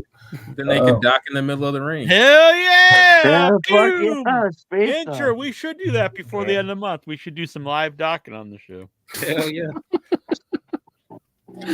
Maybe put that shirt back up for Pride Month. Mm-hmm. So Priest basically says you can take on Finn Balor, and if you win the match, then the Judgment Day is banned at ringside at Clash at the Castle. But if Finn Balor wins, then they're going to be at ringside to watch me beat you in your hometown. And everyone just walks away. There's no fight afterwards. Just So like next Lord up- Humongous said, just walk away. Yeah. Just walk away. Did you know that like they were originally thinking about making Goose from Mad Max to be? Pretty Lord sure I told you Humongous? this because I interviewed him about it. Oh, okay. You did? Yeah. Oh, okay. Carry on. It makes sense though if you watch the movie knowing that, because then it gives a why he's has sympathy for Mad Max. Yeah. So next up, we get the Clubhouse segment with the Judgment Day, and we have Liv Morgan and Dirty Dominic Mysterio. And the whole point of this was Liv Morgan gives Dirty Dom her hotel room key, and then walks away. And this becomes a recurring segment on the show, which leads to absolutely nothing. Dirty Dom Mysterio. Dirty Dom done dirt cheap. So we get an announcement that there'll be a 6-man tag involving the Judgment Day and the LWO and Braun Strowman. Then we get Io Sky taking on Lyra Valkyria. And full confession about the only thing I enjoyed about this match was watching Lyra Valkyria's ass. My God, that outfit looked great. Anyway, they had a match, and I think Io Sky got a crucifix pin on Lyra Valkyria, shoved her ass in the air, and pinned her down 1, 2, 3, and won the match. Actually, wasn't that ODB did that to Victoria and Impact? Pulled her pants down and beat her. Lexar, can you confirm that? You're always watching the Impact channel. No. I actually watched it live too. Next up, another Judgment Day Clubhouse segment with Jade, with the rest of the Judgment Day and Carlito, and I guess the hotel room key disappears. Who's got it? Anyway, Carly. I think if JD Drake and JD McDonough had a fight, who was the better JD? I think JD Drake would just pull JD McDonough's pants down and just spank him. Then pin him. And then pin him. And then he would use his head as a bowling ball because he's a professional bowler. Damn. Yeah. Okay, go ahead. Sorry. So we get the women's tag team champions showing up, Bianca Belair and Jade Cargill. We get another backstage segment with the World Tag Team Champion. Oh, so that we had a recurring segment of The Miz looking for R-Truth. He runs into Sami Zayn, but Sami hasn't seen R-Truth. So Miz goes off to find him. Zayn runs into Maxine Dupree, Akira Tozawa, and Otis, and basically once again tries to convince them to stop listening to Chad Gable. We get a Judgment Day Clubhouse segment with Carlito and Damian Priest and Dirty Dom. And they're still so Priest says something. I heard something about a hotel room key, and Finn Balor tells Priest, "Oh, don't worry about it. Liv Morgan's just trying to distract us." Anyway, okay, that's still continuing. So next up, we get there's this nice video. Ludwig Kaiser did a promo video on halfway decent. His promos are becoming pretty good, actually. So then we did a 6-man tag team match, the LWO and Braun Strowman taking on the Judgment Day, Dirty Dom, JD McDonough, and I guess associate member Carlito. Not really a member of the Judgment Day, but why does Samantha Irvin always put on the sneaky voice when she says Ludwig Kaiser? Why does she always say it like that? Why can't she just say the man's name? Ludwig Kaiser. Actually, I actually think that's one of her better traits. Maybe that's how he pronounces it. Yeah. Well, just like she does the Chelsea Green. Yes, I like that too. Do you think she does that like while Ricochet's like in bed with her and he's just like, oh fuck, God, she's like, will you stop fingering your booty hole? Maybe that's why he's leaving the WWE. Show me that. Well, we'll get to Ricochet later on.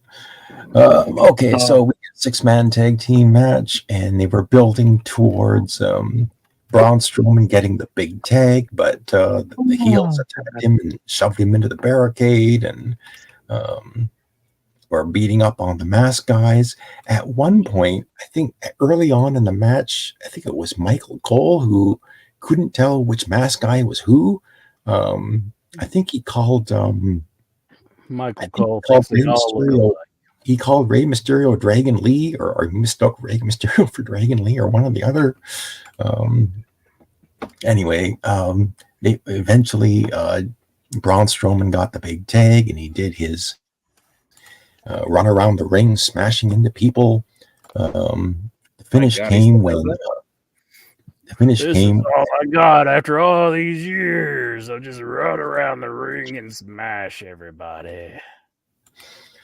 Ring around the rosy, pocket pull posy. So Strowman put Dragon, like it was Dragon Lee on his shoulders, and then Dragon Lee flew off his shoulders about 10 feet into the air onto, I think it was Carlito, and pinned Carlito for the win. So the babyfaces got the win. We had a video with Ilya Dragunov, and then Dragunov was preparing for his match against Braun, the other Braun Breaker. We get coming back from the commercial break. There's Io Sky and the rest of the Damage Control just sort of freaks out again.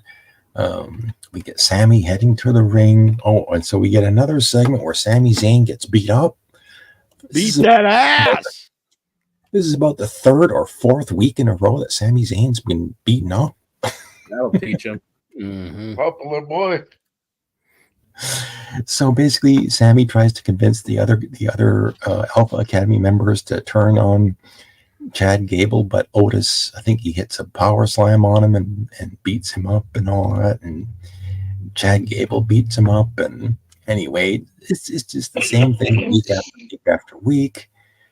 And we come back from the commercial break, and Sami Zayn is taking on Otis in a 2-minute match. This could have been on speed because it took less than 2 minutes. Yeah. So Chad Gable just distracts Otis. Otis turns around and gets a haluva kick and pinned in a couple of minutes. We get a backstage segment. Miz eventually finds Truth. Truth says he was talking to a fortune teller, which turned out to be Scarlett Bordeaux, and he says, "Did we start the confrontation off with what's up?" Oh, they singing to the ring. We'll get to that later. So he says, "We've got a tag team title match tonight against the APA, Farouk and Bradshaw." And Miz, I guess, no, it's not the APA. It's not Farouk and Bradshaw. It's the AOP. They're defending the titles against the AOP. So that was the whole point of that segment. Again, the weekly comedy segment with R-Truth. Coming back from the commercial break, we get promoting Cody Rhodes showing up on NXT. We get a mention of Kalani Jordan winning the NXT Women's North American title. Oh, exactly. And then we get Kathy Kelly is with Isla Dawn and Alba Fire. Again, you could say they're from NXT as well. Next up, we get Alba Fire and Isla Dawn taking on Shayna Baszler and Zoe Stark. Shayna put the Carafuda clutch on one of the other girls and choked her out. Killed her. Yep. And then we get a video of Braun Breaker. And then we get the match of the night. I highly recommend you check this out. If nothing else on Raw, check out Braun Breaker versus Ilya Dragunov. This was one hell of a match. You sure hated it. And they I gave said I hated his character. I didn't say I hated his wrestling. I think his character. They had a lot of great moves here. Ilya hit he did his elbow thing.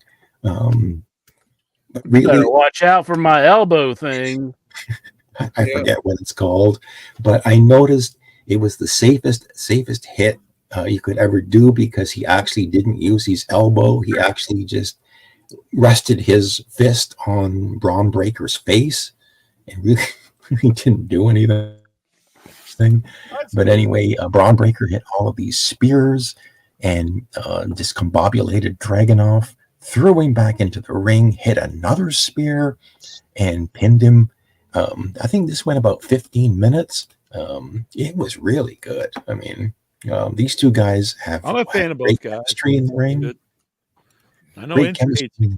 hates him. Whatever. Pretend like you're watching, Jack. I do like them, dumb bitch. Whatever. You're like, I never watch Raw, but I like these guys. Yeah, because Braun Breaker just went there. I was on NXT before. You're not watching though. I watched Braun Breaker. I've You said don't watch it. this for the last year and a You half. just get the Raw report, and then you're like, you don't know what he's talking Lying about. bullshit. I have no I like opinion Braun Breaker, and I I don't watch his actually watch. matches. That's the segments I watch on the show. You can just go watch those clips on I YouTube. watch it on the X after I watch Speed.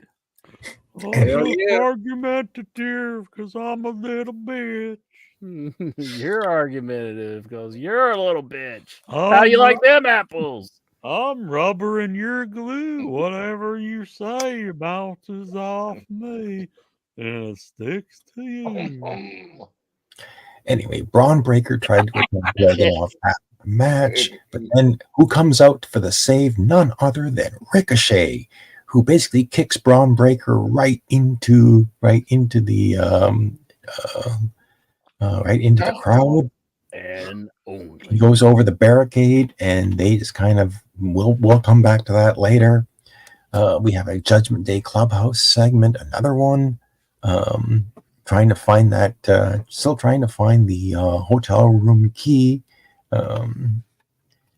We have a locker room segment. Oh yeah, it's Drew McIntyre and Sheamus. Sheamus shows up, and he just basically says that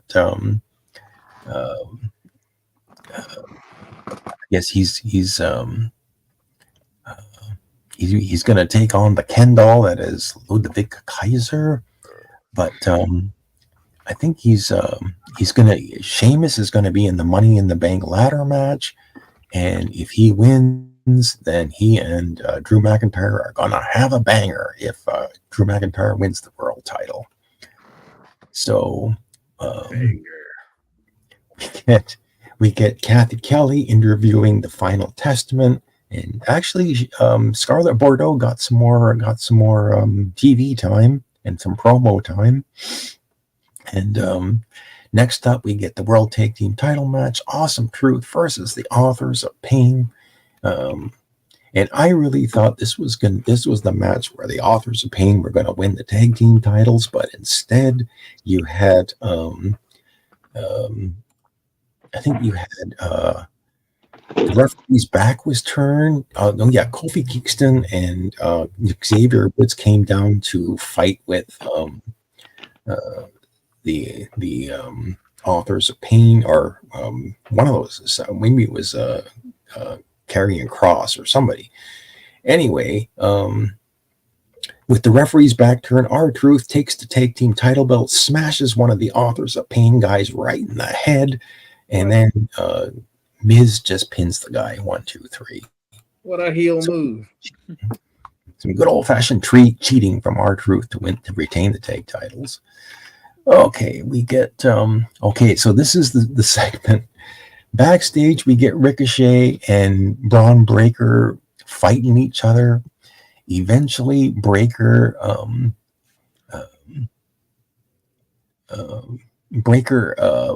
they head to the back, and you see all these trucks. Breaker basically he treats Ricochet like Rey Mysterio and spears him headfirst into one of the trucks. He then looks around and he sees these stairs, and you just see a car next to the stairs. And Braun Breaker gets an idea. He picks up Ricochet, climbs the stairs with Ricochet on his back, and he hits a power slam onto the windshield of a car with Ricochet's body smashing the glass. And this looked fantastic, actually. Whether it was real glass or broken glass, I was kind of hoping Braun Breaker would just look into the camera and say, "Cry me a river." But cry me a river. Yeah. So Ricochet, after the commercial break, Ricochet is all strapped into a gurney, and Samantha Irvin is there, and she's not crying, but she's got this really sad, almost on the verge of being in tears, and she wants to go with her boyfriend to the hospital or the local medical facility if necessary. Oh, that's like the wrong side, ain't it? And wasn't going to take a shit on it? Yeah, that's more the Vince McMahon side.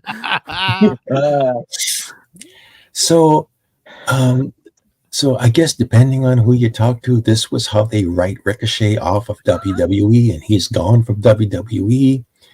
I don't know. I didn't even realize that 2 different ones, but yeah. So yeah, I don't know either. I think it could go either way, or maybe they knew that going in. They're like, well, if he doesn't resign, now he's off the show forever, and if he does, he could come back and get revenge. Yeah, he could just be. Yeah, exactly. He's injured. He's out, and once he signs a new deal, he comes back and he attacks Braun Breaker, and then if Braun not, Breaker, we wrote him off the show. So either way, it works. Yeah. So that was the best. That was a great segment. And so finally we get the main event. For the main event. Well, they bring back Mark Henry so they can just get him to do that. Just to stick it to AEW. So Drew McIntyre takes on Finn Balor. We get halfway decent main event. Drew was the babyface in this match. He had to ward off. He had to Claymore kick JD McDonough, dealing with Dirty Dom. I think Dirty Dom came down as well. Eventually, Damian Priest comes down and he just stands at ringside, doesn't interfere, and he watches as Drew McIntyre. I think Finn Balor was setting up for that his kick or his stomp, whatever it's called, and Drew McIntyre gets out of the way. Finn Balor rolls out of the way, gets up, and then Drew McIntyre hits a Claymore kick and pins Finn Balor right in front of Damian Priest. The show goes off the air with Damian Priest getting in the ring, getting in face-to-face with Drew McIntyre. Damian Priest holds up the world title, and that's just how it goes off the air, with just those two looking at each other, sneering, snarling at each other, I guess. Overall, I thought, a lot of backstage segments, a lot of filler, but one hell of a match between Braun Breaker and Ilya Dragunov. Ricochet getting written off the show. So a couple of good things in there to see, but that's the Raw report. I would give it a thumbs in the middle leading up. It was okay. If you just want to look at the two main segments. Yeah. But yeah. All right. Well, good Raw report. Yeah, most definitely. Thank you, Stevie. Thank you. A round of applause for Stevie from Toronto. Yeah. Nikhil last week, he was so upset. He had to check himself into a clinic. They had to watch him 24/7 because we did not have questions last week. So the questions are returning tonight, and he was so pumped, so excited. Hell yeah, man. Well, the rest of us will go into a clinic. Incher's pumped too. I don't know who's more pumped, Nikhil or Incher. Are they all NXT questions? What are your favorite memories of NXT 2010? Your favorite memory of Speed? Nikhil wants to know. You got it right away. Former AEW star and one of Incher's favorite people that's ever lived, Frankie Kazarian, recently shared his experiences working for the company between 2019 and 2022, in which he expressed frustration with the company's lack of leadership and proper creative direction, describing it as inmates running the asylum. Thoughts? What company? TNA or AEW? AEW. He's an ungrateful bitch. He was their first tag team champions, and now he's going away, and he's all, "Oh, it's the inmates running the asylum." You She's in tell me TNA now. he needed to politic a little bit to try to get that first tag. Why Why didn't he write something better for himself then? If they was all up to them, what did he come up with? He was the elite hunter. That shit sucked. Yeah, that was pretty That good. was his idea. He's like, I'm gonna wear a hood and do shit. I'm gonna wear a hoodie and attack the elite. Daddy He's in Magic. TNA now. Frankie's in TNA now. Yeah, I bet he's liking those TNA paychecks. Hell yeah. Daddy Shout out, Magic Menard will be the official replacement for Jericho on the AEW Rampage commentary team going forward. I've said, I've been on record for a while, I am a big Daddy Magic fan. I think he has this weird charisma to him, and I think he's a good commentator. So I think this is a good move. I like him being I the enjoy. to Rampage. Yeah. I watched that a little bit earlier, and Chris. Now, Jericho- am I wrong here? I enjoy Chris Jericho's gimmick. The I learning love tree. it, Lexar. It started rocky, and once it started once he started rolling with it, I am totally into it. I think it's one of his better things. I really like it. Once it started but getting the- rolling, I think Big Bill is working with it, and I think it's the best use of the Bad Apple, Brian Keith. I like it. I love that it's so over the top. It's entertaining. I am with you, Lexar. Ooh, I'm glad because the internet hates it. They think he's like this dementia-ridden, like handicapped person that yells "Hi guys" and just waves. Yeah, well, I mean but I enjoy it. Yeah, it's over the top. It's entertaining. I'm into it too. So we're both branches. Exactly. We are branches of the learning tree. Hell yeah. Boom. As we reported earlier today via PW Insider, a number of departures as part of cutbacks made by Anthem management. These include Dave Sahadi, who held the post of creative director for TNA Wrestling and the director for TNA Broadcast for 18 years. Wow. Damn. Dennis Nordholm, he's cutting them out of there. He's like, get out of here. Lou D'Angeli, he was Louis Dangerously, and he was a sign guy, wasn't he? He was vice president of marketing at Anthem Sports. He's Oh, been really? fired. Yeah. I didn't know that. R.D. Evans. I'd like who- to talk to that guy. Not R.D. Evans, but he was actually going to come on the show years ago before he went to WWE, and then he went to TNA. I know him I used to talk to him on Facebook. R.D. Evans, who was considered the head of creative and was a producer, is also gone. I think this is a bad sign that they got rid of everyone that was involved in TNA, like some buzz again. have they secretly like sold to WWE I or don't something, know. and they're not telling anybody? Like, No. why are they getting rid of all the pivotal people that's behind the scenes? Mm-hmm. Seems kind of fishy to me, honestly. And they And had all these according- talent exchanges. Yeah. Jordan Grace was on NXT. Ash by Elegance, better known as Dana Brooke, would made an appearance. Dana Brooke, Intra's girl, the pants down around the ankles when he saw that segment. Backwards. He just started taking a shit on the screen.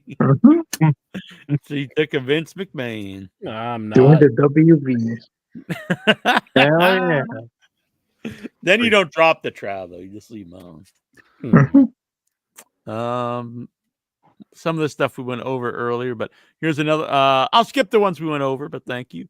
I don't see myself going anywhere else. With how long I've been there and how long my contract is for and everything else, it makes sense to stay put, and I'm happy with that. It was then confirmed that Brian Cage has at least 6 more years on his current contract. He's a guy that I think has improved a lot. I was not a big fan, and I think he took some of the criticism to heart and has improved. 6-year contract. What did he sign? Like a 10-year deal? I guess. I don't know. It's a long time. I think he's actually a guy that's not used enough now. He's improved, and I think I would like to see him.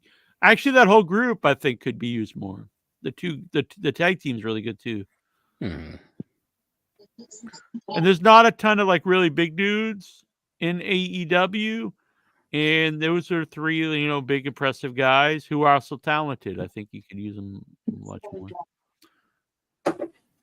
Matt Hardy gave an update on his brother's contract status with AEW. Matt noted that he believes Just contract is scheduled to expire mid-June or so. Well, he re-signed. I would not. I wouldn't. I wouldn't if I was the company. Why would you want to re-sign him? Let's let him go. So they can finally get that Hot Willow angle. And I wouldn't resign if I was him. I'd try to go back to WWE and finish out my career, I guess. I don't know.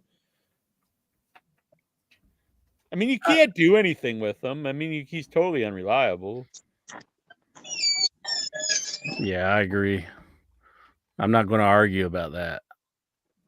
It's unfortunate. I wish he was. I wish it was different. But I mean, he's been given, man. He's more chances than a lot of people. Meltzer on the latest AEW TV deal. The exclusive time frame before AEW can legally shop the programming around is coming up in several weeks. The figures being talked about are said to be considerably more than the estimated $110 million per year, or slightly more. That would, in theory, take the company into profitable range. There is talk of figures being between 50% above and as much as nearly double. I'm just going to stop here. There's a lot of stuff here. Again, how does Dave know this? Unless, like, Tony Khan's telling him this, like, how would he know? Brandon Cutler. Yeah, Cutler's great. Because I doubt, like, Tony Khan would even tell, like, a lot of other people. So, yeah. You think Meltzer's source is like Nakazawa?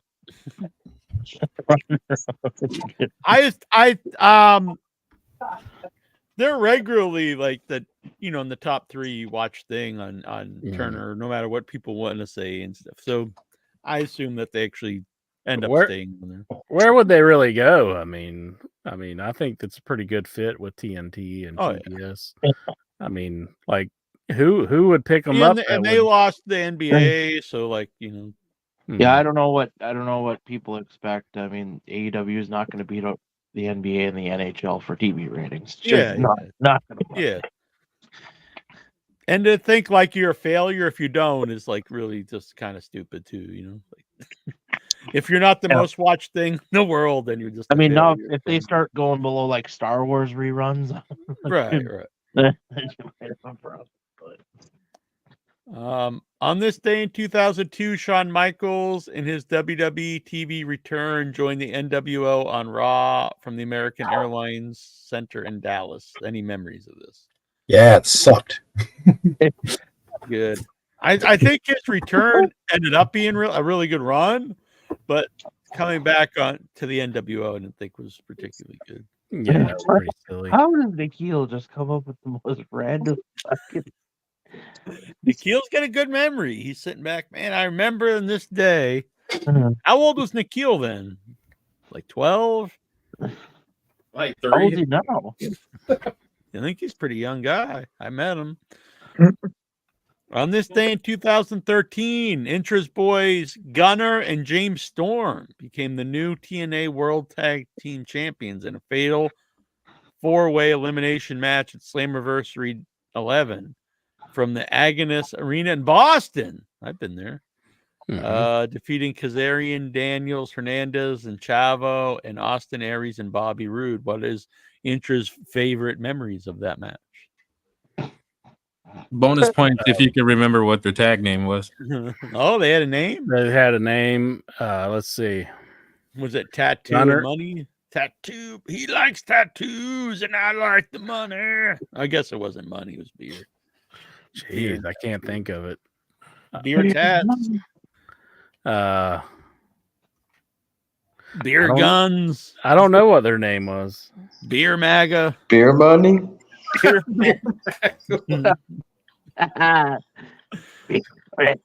Do you know Jackson, or are you just asking? I'm not gonna say. Oh my all God. all I'm gonna say is it's real glass.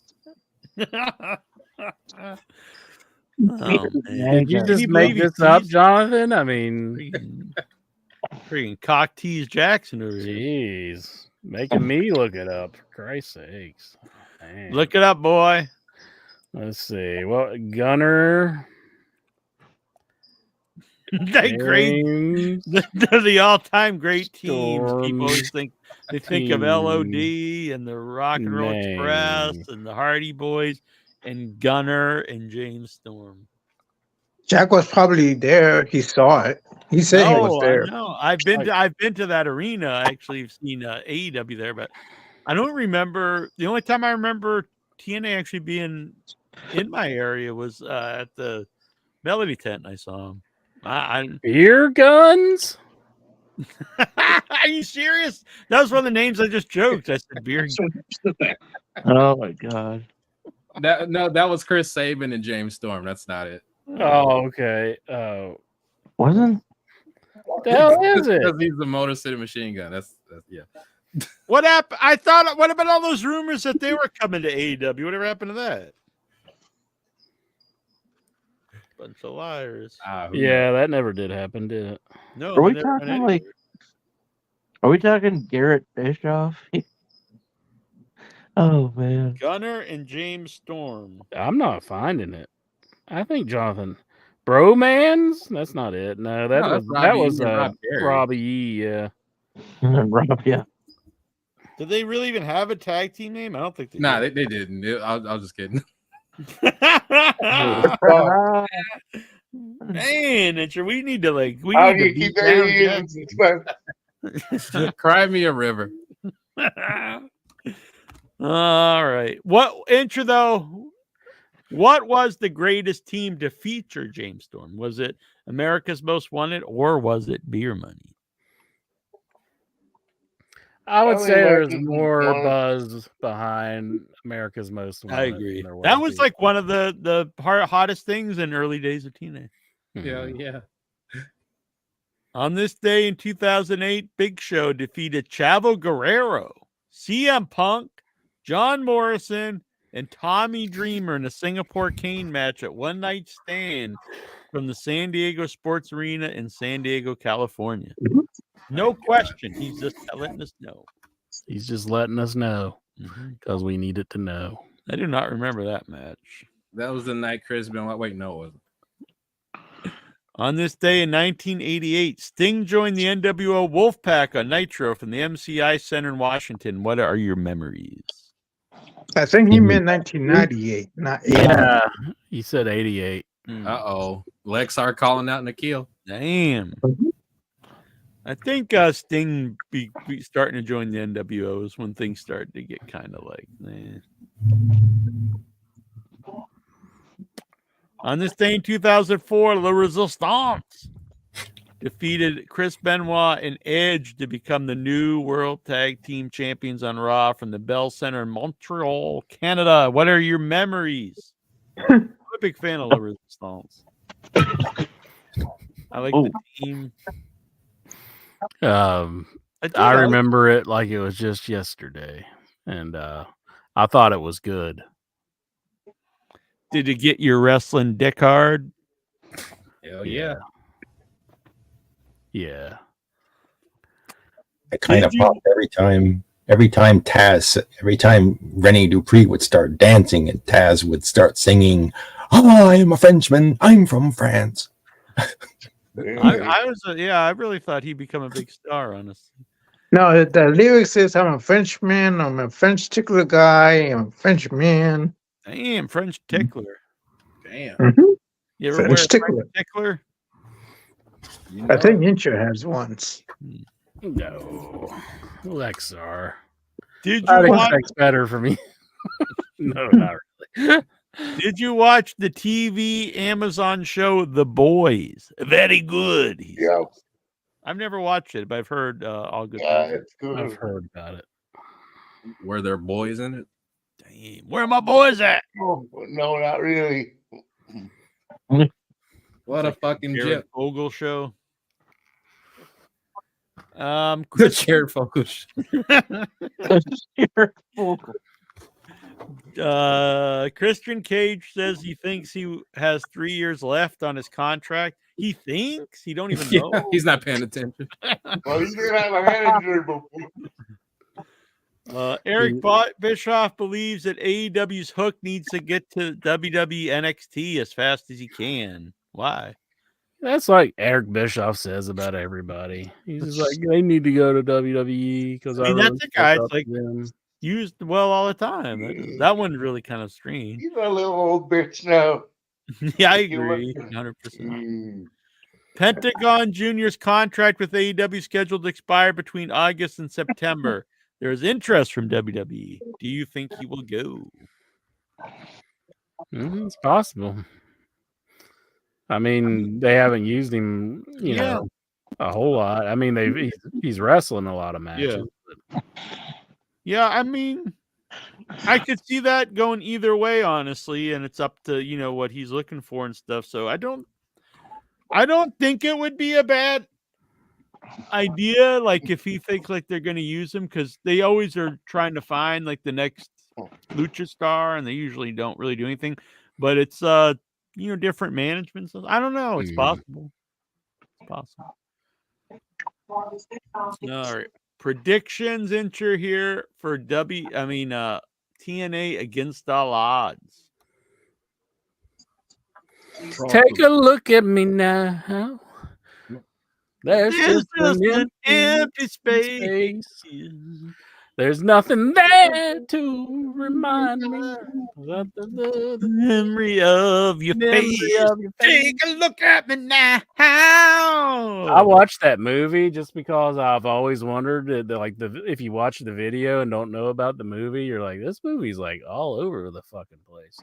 And I can 100% say that the song is way better than the movie. Exactly. I watched that movie and I was so disappointed. I thought it was going to be something really good, and it just turned out to be boring, dull, and yeah. I loved it. What are the odds of that? It was against all odds. Sammy Callahan versus Jonathan Gresham. What's his PWI rating?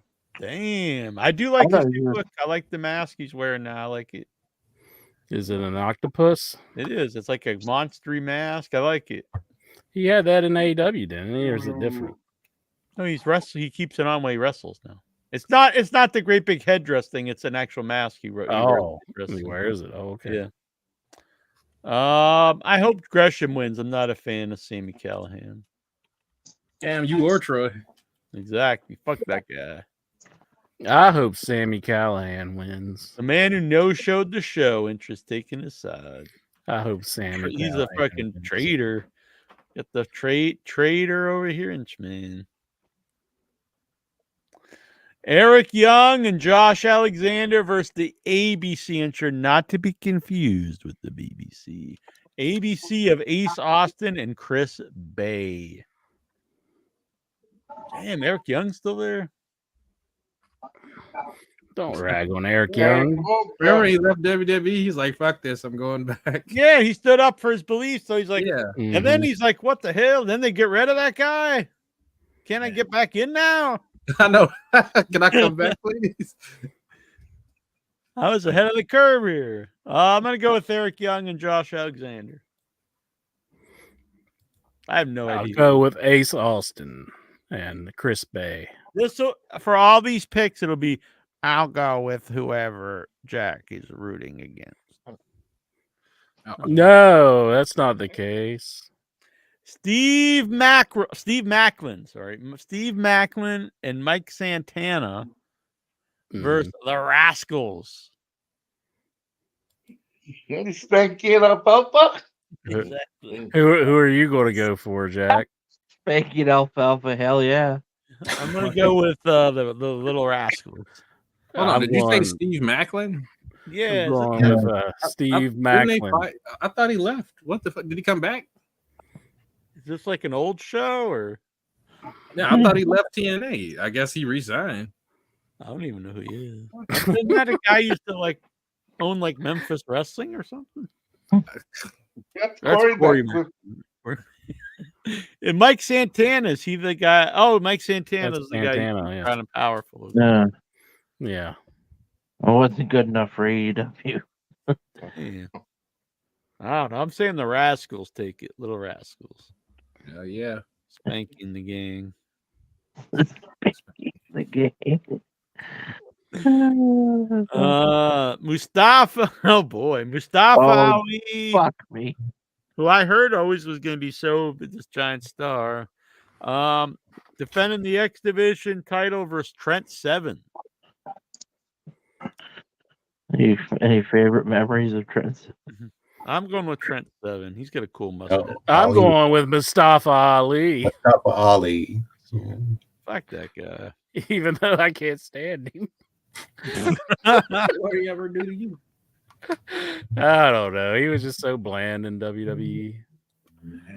The System, Brian Myers and Eddie Edwards with Alicia Edwards versus the Nemeth brothers, Nick Nemeth and Ryan Nemeth. Man. What I tell you, they make a tag team. See, I said this right on. I said this right on in your head that Ryan and Nick were going to be a tag team, and they are. Stealing your thunder, incher. I'm going with Ryan and Nick. I mean, What a failure for poor Nick Nemeth. All right. Is he not with AEW anymore? This is the travesty here. He was never in AEW. This is a goddamn travesty. So you're thinking of the no, Ryan. Look at this bullshit here. Oh, what's that? Where's that? I can't see. Look at this bullshit. Jonathan Gresham is 118 this year. What the hell? He went what are you doing to us, Mikey B? He went all the way up 108 points. Oh my god. Oh, not even top 10. No wonder he's not talking anymore. Man, no wonder he changed his gimmick.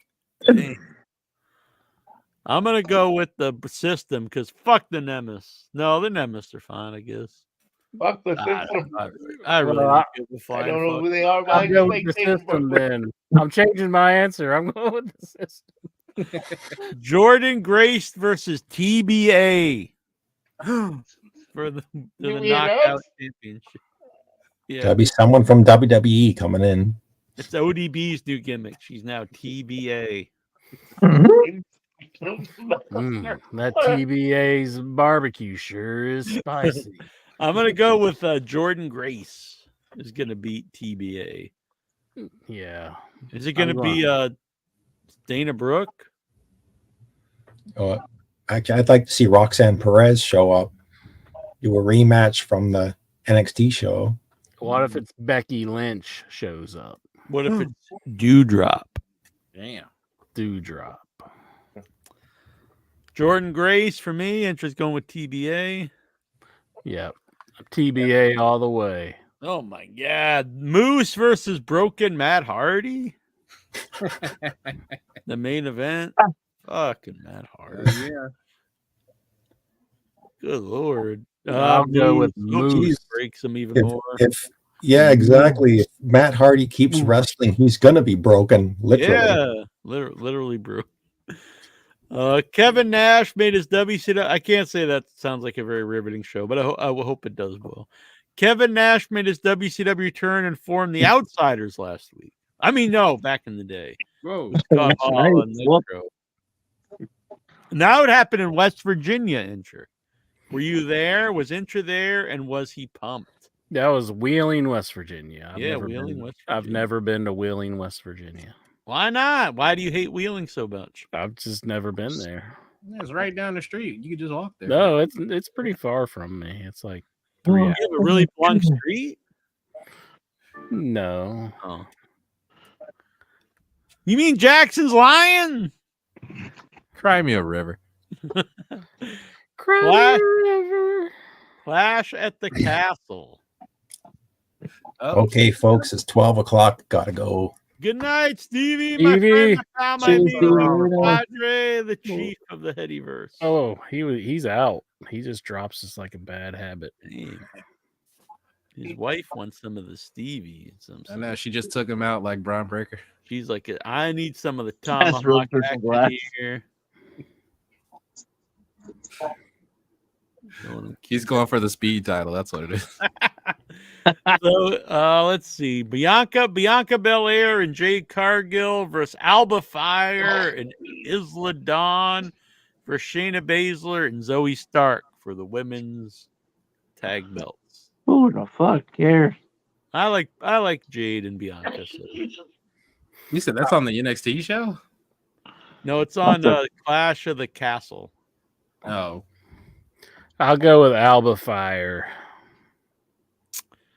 Inter's boy Cody Rhodes in an I Quit match versus AJ Styles for the undisputed.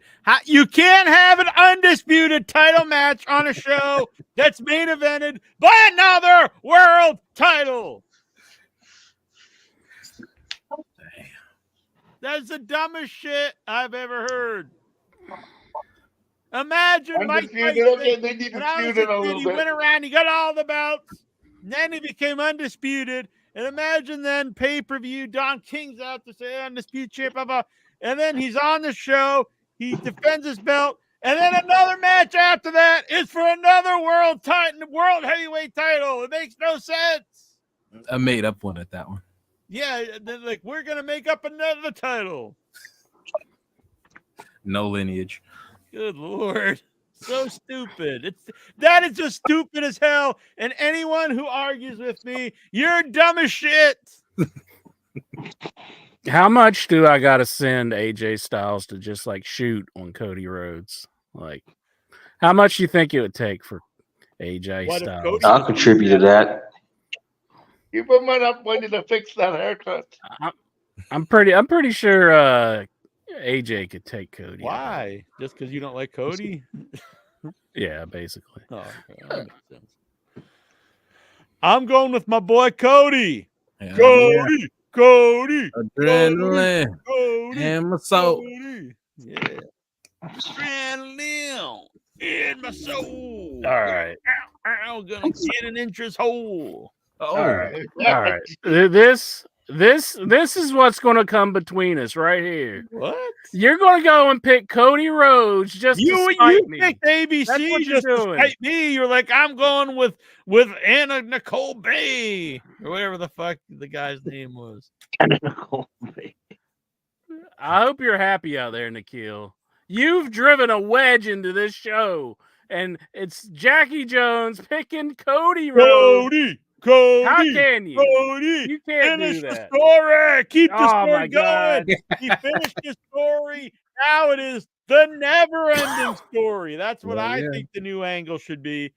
Finish my story. Now we never end it. We must keep the story live forever. He's got to finish finishing the story. Exactly. Sami Zayn versus Chad Gable with Otis, Akira Tozawa. Oh, by the way, I wanted to say something. So AJ went on the Twitter and he was like, hey, I hope I made you proud to Mark Henry, which is all fine and good. But somebody out there who is always wanting to drive people out of the business if they break kayfabe. I mean, he actually thought they should have fired who was it? It was Mandy Rose and her friend for calling the cops. Yeah. For helping the Sonya Deville. Saving her life from a Sonya Deville. Yeah. And Cornette's like, they should fire her for saving her life. She should have let her die just to keep, kayfabe. Motherfucker. Is he out there yelling about AJ Styles? Did he do the angle? Then he goes out there. Did I make you proud? Because I took the same angle you did, telling everyone this is not real, even though I know it because I'm not a child or some hillbilly up in the woods. I know wrestling isn't real. So you have to, if what's good for the goose, good for the gander, unless you're going to be biased, you also have to say, we got to run these guys out of the business. Got to get Cody Rhodes and AJ Styles out of the business. Well, AJ or Mark Henry also stated that I think it was Io Sky should have been not only fired, but like raped and beaten because she didn't leave the ring when the Faces made their entrance at Good Lord. He's like, if that would have been me, I would have beat her go ass. rub one out to that news. That's getting. I would have beat her ass and raped her or something. I'm just gonna go to bed. Or something. Good night. I'm out. Oh, that was too much for Lexar. Rape is off of Lexar. He said, "This is where I draw the line." He's just pissed it didn't happen.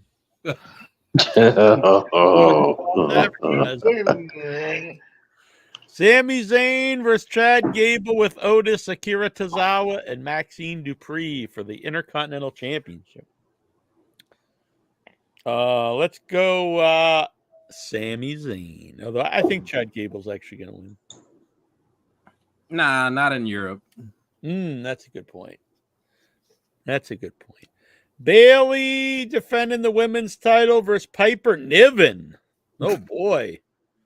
That's really got me excited. I know, right? They couldn't find anyone else. Bailey, I mean, come on. Let's get real here. And then the main event is not Cody Rhodes versus AJ Styles. It is Damian Priest defending the belt versus Drew McIntyre. Who is going to win? Damian Priest or Drew McIntyre in Scotland? It's a mystery. Damian Priest, so they do things. If Vince was still there, it's like, we got to make this crowd pissed. Let's have the hometown man get beat. But I think that's probably what's going to happen, to be honest with you. I mean, I can see Punk kind of doing something. I don't know. I think they're going to, we got to make this crowd happy. We can come back then down the road. I also think it's the right move. Drew's, I don't dislike Damian Priest, but I don't really see him as world champ material. And Drew's really turned his career around, I think. So, Drew McIntyre for me. Yeah, but who's he going to feud with? Sheamus? The hell? I don't know. Just start beating ass until Punk comes back, and then do the match right away, because then Punk will probably be injured and be gone again. Yeah, Punk is turning into Undertaker pretty quick. Yeah, I think I'm actually a big Punk fan. Everyone knows this, but I think his active days are probably behind him. Yeah. WWE once again has interest in New Japan wrestling star Hikuleo. According to Sean Rossap from Fightful Select, sources within New Japan Pro Wrestling and WWE have indicated that WWE is keen on Hikuleo and anticipates his eventual move to the company. Hikuleo's brothers Tamatonga and Tangaloa are there. What are your thoughts? I don't really think just having like this group like 85 people is really like really like great like stories to me. It's not gonna get better until we see Manu. That is to save you. Awesome. My boy, man. I asked this on the group and then like I got like serious replies, which I didn't think that would happen. But I love Manu. that was Intra's favorite. We used to fight, go back in the archives. I was always pro Cody. Barbie was he really thought Ted Jr. was gonna be the star, and Intra's all about Manu. Man, gotta bring them all back. Bring back Deuce, Sims, Snuka. Yeah, hell yeah. Yeah. Bring in Tamina, bring in Jimmy Superfly, bring his casket in. Yeah, what? How about the fake Snuka? Is he still around there? What was his name? No good. Remember when Snuka was like out of wrestling for a while, and then they had like he wasn't just called Snuka, but he was. What was Siviafi? Yeah, Siviafi. We need a Siviafi return. Is he still around? He'd actually be a fun guest, honestly. Siviafi's out there. Ric Flair says Jim Herd, Eric Bischoff, and Vince Russo responsible for the death of WCW. Do you agree? I mean, I think all those guys had Jim Herd. The show like took off after Jim Herd was there. Yeah, WCW a lot of was it's coming up. lactose intolerant, and he kept giving it pizza. You can't say that Jim Herd helped kill WCW when like it went to its heights like years after the guy was gone. You know, A lot of it's coming up because that Vice series produced. Yeah, but it's like I hate these guys, so they killed the company. A lot of people like to dog Jim Herd, but I'm going to say it right here, right now. Pizza Hut pizza is pretty fucking good. It fucking sucks. Hey, man, Pizza Hut pizza. Pizza Hut pan breadsticks are good. Pizza trash. Thanks. Pan Domino's pizza. is way worse. Both of them. The breadsticks are you guys good. need some real pizza. Oh, man. Good stuff. Mwah. Yeah, but isn't your favorite pizza like a Tombstone? Ooh, Tombstone. Yeah. Total shit. Why are you such a pizza snob and such a Cody I like bitch? real pizza. That tastes Why are you good. a Cody bitch? You're a Cody bitch now. That's what you are. You're taking it from I've Cody. never not been a Cody fan. I was a Cody fan since day one. Oh my god, this is disgusting. True. This is disgusting. He's good. I can't. Fuck I'm Cody Rhodes. I'm the most honest man in wrestling, so Now I'm you're not lying. gonna lie. You're lying I right think Intra now. just wants Manu to finish his story. That's what it really is. If Manu wants to take Cody Rhodes out, that's fine by me. Fine by me. A blast from the past comes out and just destroys Cody Rhodes. I'm sorry, what were you saying, Ludite? I said that you want Manu to finish his story all over Cody Rhodes' face. Oh my god. Oh my goodness, Ludite. What the hell are you talking about? I didn't know Ludite worked blue. Yeah, he's never not worked sadistic. blue. Andrade won the WWE Speed Championship. That's kind of like what we've been talking about all night. But did he make the right move leaving AEW? This is the best wrestling show ever. We spend the whole show talking about Andrade and the Speed Championship. I mean, I honestly just don't think he's gonna ever be a big star in either company. Yeah. His days are numbered, basically. I think the key to becoming a big star in WWE would be to like sneak up behind Cody Rhodes and just hit him in the head with a brick. Damn. Like it doesn't even have to be on TV. It would be nice if it was on TV. Damn. Like not a shoot, not a fake brick. Like a shoot brick. Just freaking until like his head caves in. Are you He'll gonna be in feel the same- that if this happens? What are you saying, Jackson? And I was gonna say he'll be in the same place as he was in AEW when he punched Sammy. Maybe he'd just go back to AEW a hero though. They'd be like, Will he? "Hell yeah. what Thanks the for fuck is this? caving Cody Rhodes' head in." I think he's Just- still cool with the elite guys, so I don't think they'll like him that much. That's bullshit. They're not cool. I mean, they say it, but I don't. There's no way they're going behind the scenes and be like, "That's really cool how Cody Rhodes left our company and made us look pretty stupid." I think they love it because they got more camera time out of it. I don't love it. There's no way they could love it. Like if Barb went to freaking Friday night or no, what's Friday something- Night Monday like Night if Barb Mayhem? went to freaking Monday Night Dave Mayhem? Meltzer or something, would we be like, "Oh, that's the best thing ever"? Thanks. Well, you That think was Meltzer's awesome. better than IYH? Fuck the Meltzer. Just watched the film The Contractor with Chris Pike and Kiefer Sutherland. I really loved it. What are your thoughts? I've never even heard of this movie. Yeah, what year did that come out? What is this? It's The beyond me. Contractor. Let's go around the horn. Does anybody know this movie on the Is it not like a guy in a hard hat? Like, what the fuck is the Contractor? I remember this being great. I honestly have never heard it. I'm gonna look it up. The What Contractor. are your favorite memories of the movie The Contract? It's not that old. Oh, Chris Pine. He said Pike. I'm sorry. 2 years ago. What the fuck? Sergeant First. I don't know. It's a very long. It's just the movie. I'm sure it's good. The 2020 Cricket World Cup is on in America. USA beat Pakistan in one of the biggest shocks ever. Are you intrigued? Are you watching? He wants to know. USA beat Pakistan. Do they own Pakistan now? Is Pakistan good in golf or Golf? We're talking cricket. we're talking cricket? Okay. So It's bad Pakistan enough- is bad enough trying to sell me on soccer, but I'm not watching fucking cricket. I have no clue. Is Pakistan good in cricket? Yes, it was the biggest Can't even shock ever. understand the game. It's European baseball. Yeah, wickets and fucking. I can't believe the crickets Headyverse and loves fucking- just complete shit pizza like Pizza Hut. Good Lord. Damn. And Vic is Italian. I think he's not. You know what? I've been questioning it for a while, but I think Vic is a fake Italian. I mean, Italy's got a cricket team, don't they? I'm sorry, Jack. Not everybody's a pizza snob like you.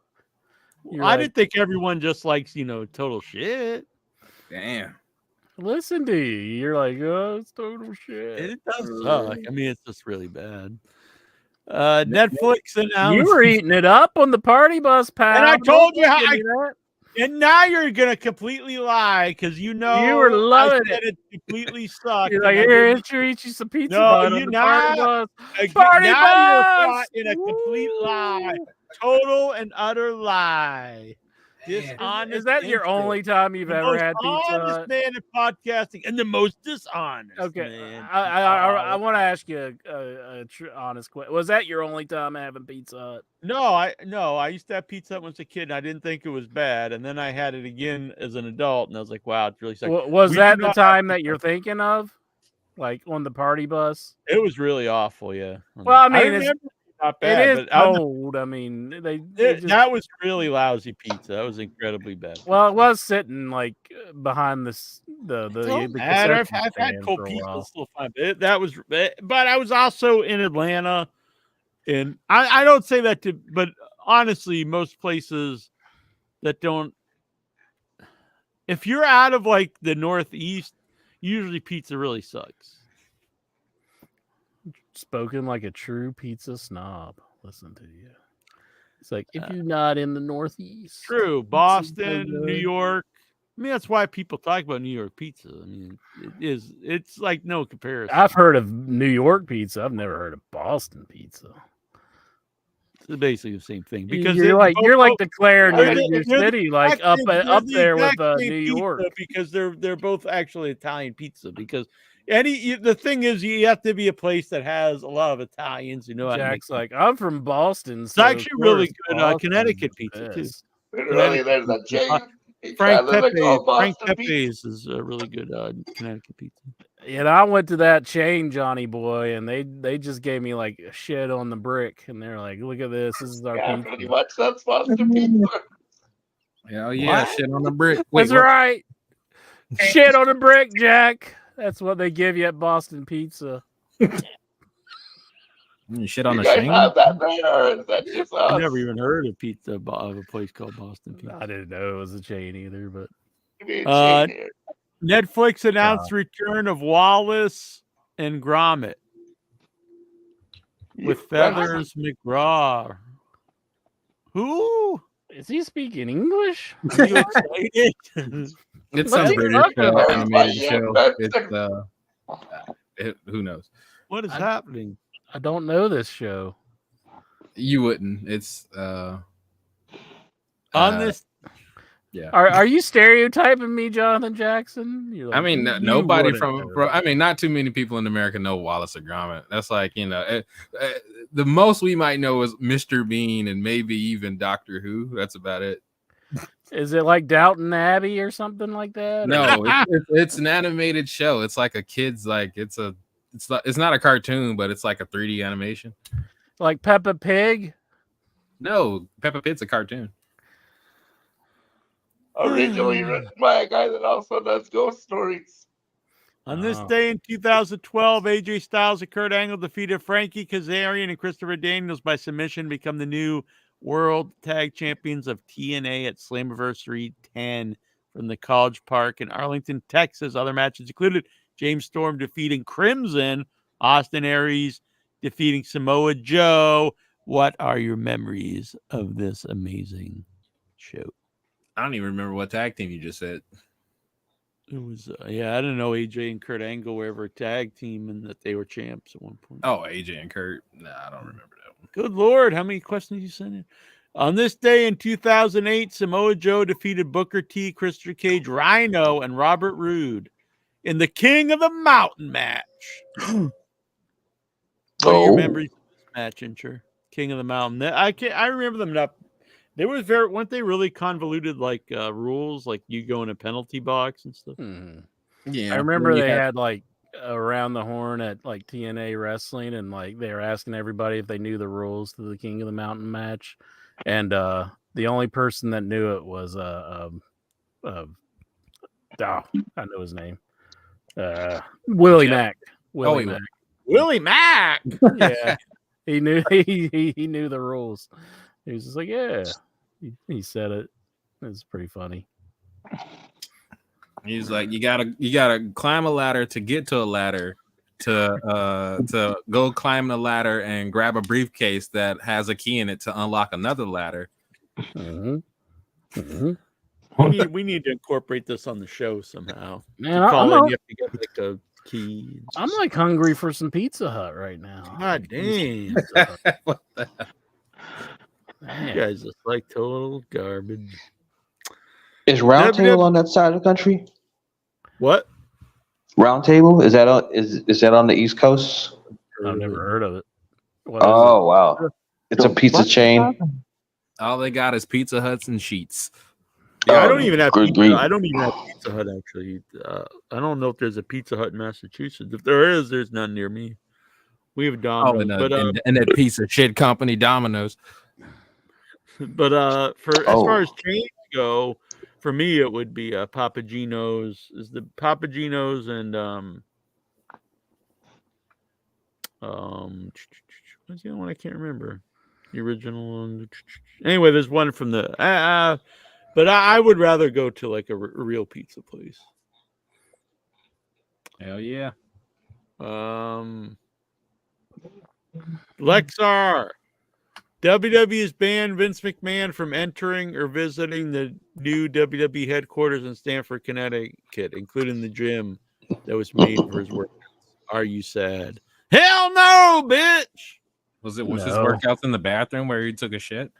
I don't think he took a shit in the bathroom. He do it right in the bed. Oh yeah, that's right. He saved that for the people. Fuck him. I'm not sad if he's kicked out anything. Yeah, screw Vince McMahon.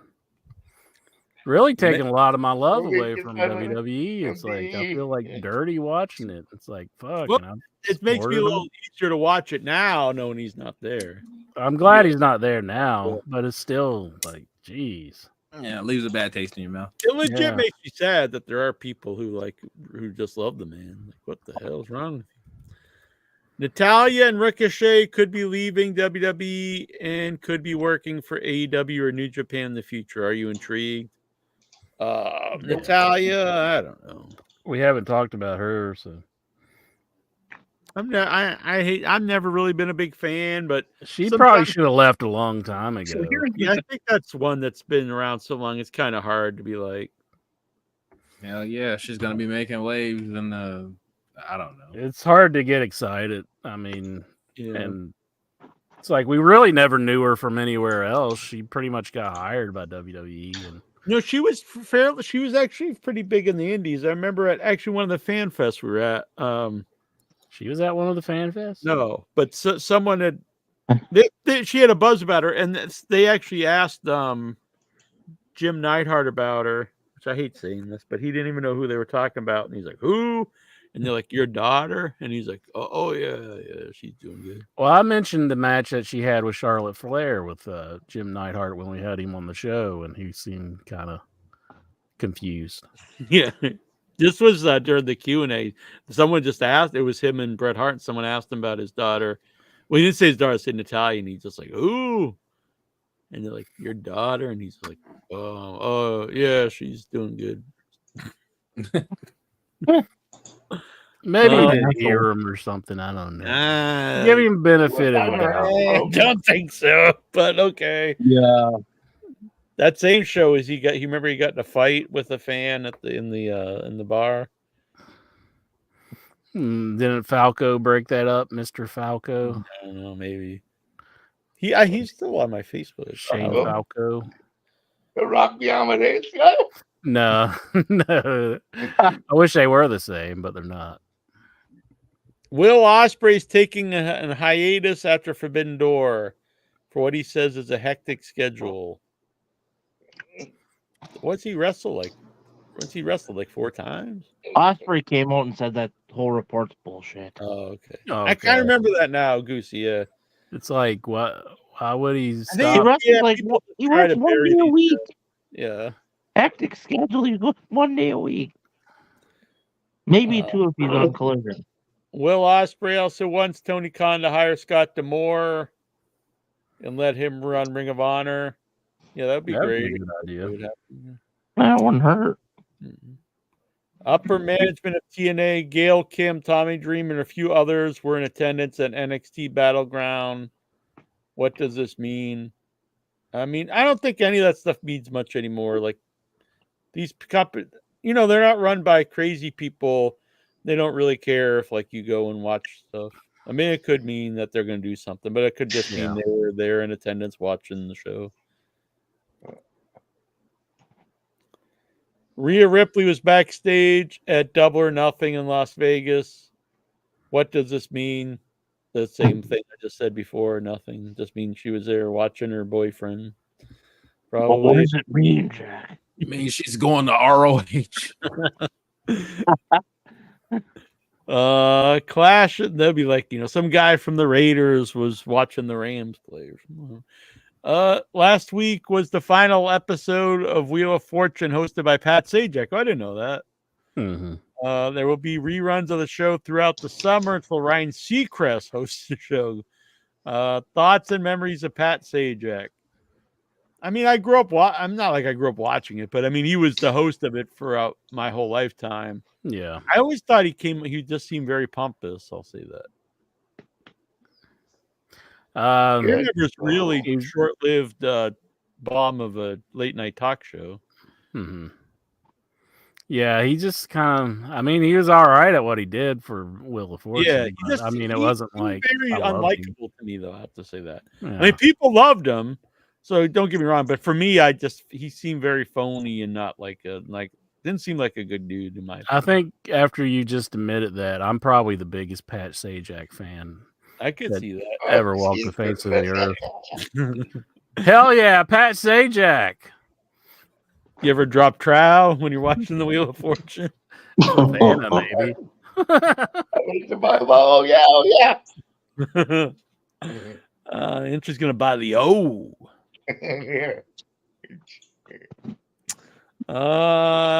Clash of the. Oh, we already did this one. Oh, he wants to know if Nikhil or Dobbs are going to Clash of the Castle in Scotland. Nikhil says no chance in hell. Tickets are so fucking expensive and it's hours away. Not worth it. Plus the Euros are starting. What are the Euros? Is that like the Euros? It's soccer. Oh, I think it's a soccer tournament. Nope. But Nikhil adds the next show I'm going to is All Into at Wembley. Yeah, which is right in his neighborhood, and it's not hours away or expensive. Right. Yeah. You went all in the first time. How is there an all in two? I mean, you're already in. Did you take some out? Last week was the final we did this one. He asked the same thing again. What the hell? How did he ask that twice in a row? Like, I don't know. Lexar wants to know which series finale of a TV show or game show made you feel emotional. Well, I don't think I've ever felt emotional over a game show, but like a finale of a show. Wheel of Fortune. Yeah, I'd say Jack. I was crushed. The ending of Better Call Saul, that kind of made me feel kind of sad that he was all locked up. Well, oh, sorry. When he got shot in the head at the end. Damn. Yeah, well, I'm sorry if you haven't seen it, but Wonder Years. Oh wow, that's pretty. See, Incher, now we're back on track. We both said the same time. That's a really good ending of the show, and it is very emotional. And they tell you everything happened to the family stuff. A lot of times it's just kind of a because a lot of shows that I liked, it's kind of emotional going in because it's like it's the last time you're going to watch it. You know what I mean? Yeah. Not so much that the episode was emotional. Let's see here. Were you upset when you found out that the MTV show Pimp My Ride and some episodes of Cribs were faked? I've never watched an episode of either show. I'm still fucking pissed. Everyone knew. If you watch those shows, like you couldn't get the idea that they're fake. I mean, have you guys, has Coast and Jackson ever been on an episode of Pimp My Ride or Cribs? Man, yeah, I know hell yeah. actually exhibit. Yeah. And when I went platinum on my rap album, I was on Cribs. I filmed so much better show. Lexar wants to know how many times do you poop a week? 50 times. Why do you give a fuck? I'd say an average of, let's see. I eat a high Every protein fucking waking minute. diet and a lot of vegetables, so I do poop a lot. So probably 14 times. Probably twice a day, so 14 times a week, I'll say. Oh wow, twice a day. Yeah, probably around that. Ever since I was reconnected, I'm a very regular man. I'm in the bathroom right now. Damn. But that's just Jackson just goes once, but it's all week long. He just never leaves the toilet.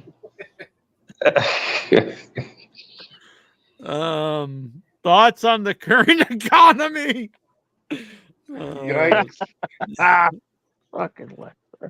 Lexar, got any summer plans?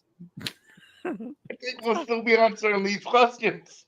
I did. I'm going to be launching next week. I'm filming the teaser for Arbor Day, and then we're going to launch a crowdfunder, and then the plan is to film Arbor Day at the end of the summer. Got any summer plans? Summer loving. Hey, cool. That's only if the economy is good enough, though. Right. So here's the thing. They're not actually. Has Jack ever went to the casino? What? Oh, not won money, but still, I think I've gone over this so many times. If you go to the casino, just my personal advice is don't bring more money than you're okay with losing, and if you don't have fun, then don't go. Otherwise, yeah. If you're not, I'm not saying it's more fun to lose money than win. It's obviously more fun to win, but if just playing isn't fun to you, then don't go. I mean, just keep your money and do something else. The casinos aren't in the business to pay you money. Right. So you've got to go in with the thought, okay, I'm going to bring X amount of money that I'm okay losing. Right. And then you have a good time, and that's fine. But if you go and if you bring the money you bring with you, it's going to upset you that you lose, then you shouldn't go at that point. I personally look at it, since I don't drink and stuff. If I bring $100 to the casino and spend the night or whatever, I normally don't bring over $100, and I have a fun time. And I would probably spend more than that if I went out drinking or something. So. Yeah. And then if you win, it's a bonus. Hell yeah. Would you spend this Tony Overstar? Would you spend 72 hours buried alive with an oxygen tank if it meant your most hated wrestler passed away? I think that one's aimed at Incher. So Incher, if the brick to the head of Cody Rhodes were to become real, if you were to spend 72 hours buried alive with oxygen, you're not going to die. Would you do that? Yeah, you're not going to die. It's just going to be very uncomfortable for 72 hours. 72 hours. You'll probably sweat most of your body weight away. You won't be able to eat or drink. Jeez. All of that for the adrenaline to leave Cody's soul. It would. Michael, would you be buried in a hole if you knew that it would take Cody's soul? Michael PSAs gets raped to death. Oh man. Damn. No, I don't think I'd do it. I think you're gonna have to go to confession if you said yes, Incher. I think this is fun. No, I don't think I'd do it. What if it was 24 hours? 24. Yeah, what about 24 hours? It's like that clock starts ticking like 24. Trying to get Incher to answer instead of It's asking. just like deal or no deal. Does Cody Rhodes diary? Like, if we bury you for 24 hours, we'll kill this man. You're like, I figure I'd ask a thought-provoking one instead of, "Oh, would you rather have Cody Rhodes die or have sex with your mom?" That or you're trying to make me an accessory to murder. Didn't someone get buried for a whole week recently? It was like Mr. Beast or something. Didn't David Blaine do that at one point or something? He got married as a magic trick. He's like, he got buried, not married. Buried. I was gonna say, what the fuck? Oh no, yeah, but he had a because I just saw it was on YouTube. I didn't watch it, but if you scroll over, you could see a little of the video, and it was he must have had a camera on the whole time, but he had a whole he had all kinds of drinks and food, so he could basically.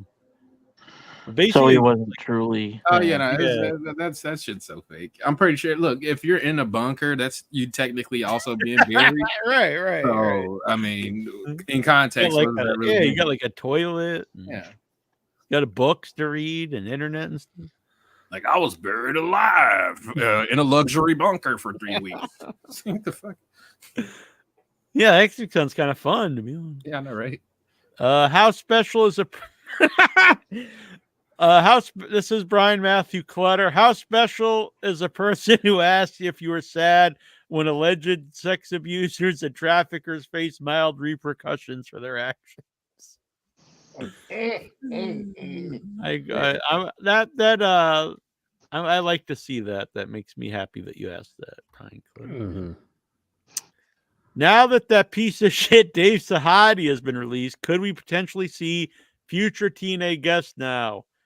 They're firing everyone except for fucking Ross Foreman. Fire that bitch. Yeah, I don't know. He's pretty resilient. You He's gotta give him. unfireable. Yeah, they just won't fire him. Maybe he's the one firing everybody. He's like, if Oh, I get man. rid of everybody else out, this will be my company now. He's got all the dirt on everyone. That's why. When was this is Jonathan Jackson? When was the last time you've been sad that an alleged abuser and sex trafficker got inconvenienced? Jeez. Johnson, if you could bang any of your co-hosts in the ass. That's Oh, only wait a minute, two of that's you. not my question. OIB. Oh Lord. This is yeah. Goosey, you want to co-host the show? I mean, Brian Clutter, Interest Young Boy, wants to know, what are your thoughts on AI's thoughts on this post? According to AI, what people are saying. The comments are a mix of questions and statements on various topics, including WWE and professional wrestling, TV shows and their finales, personal experiences, and opinions on the economy. There are also some off-topic and humorous comments. Guess that's pretty accurate. He has a bot now? Everyone's got their own bots now. Jeez. Brian Matthew Clutter, what are your favorite memories of human rights violations perpetrated by the Saudi royal family? And are you intrigued? Are you sad? Oh, man. All right. Well, that is the last question for the night. Heck yeah. That was a good show. Actually, I'm getting up early Wednesday, so I'll probably schedule Ahmed Johnson for the week after. So I think 2 weeks from tonight we'll have Ahmed Johnson. That'll be cool. Tito Santana's book, guys. Oh, Tito Santana's got a new book. Is it a new book? I've always sold that Audible. Oh, because I remember when we had Tito on years ago, it was for a book, so he must have a new book. No, it's newer than that. All right. Oh, don't call me Chico.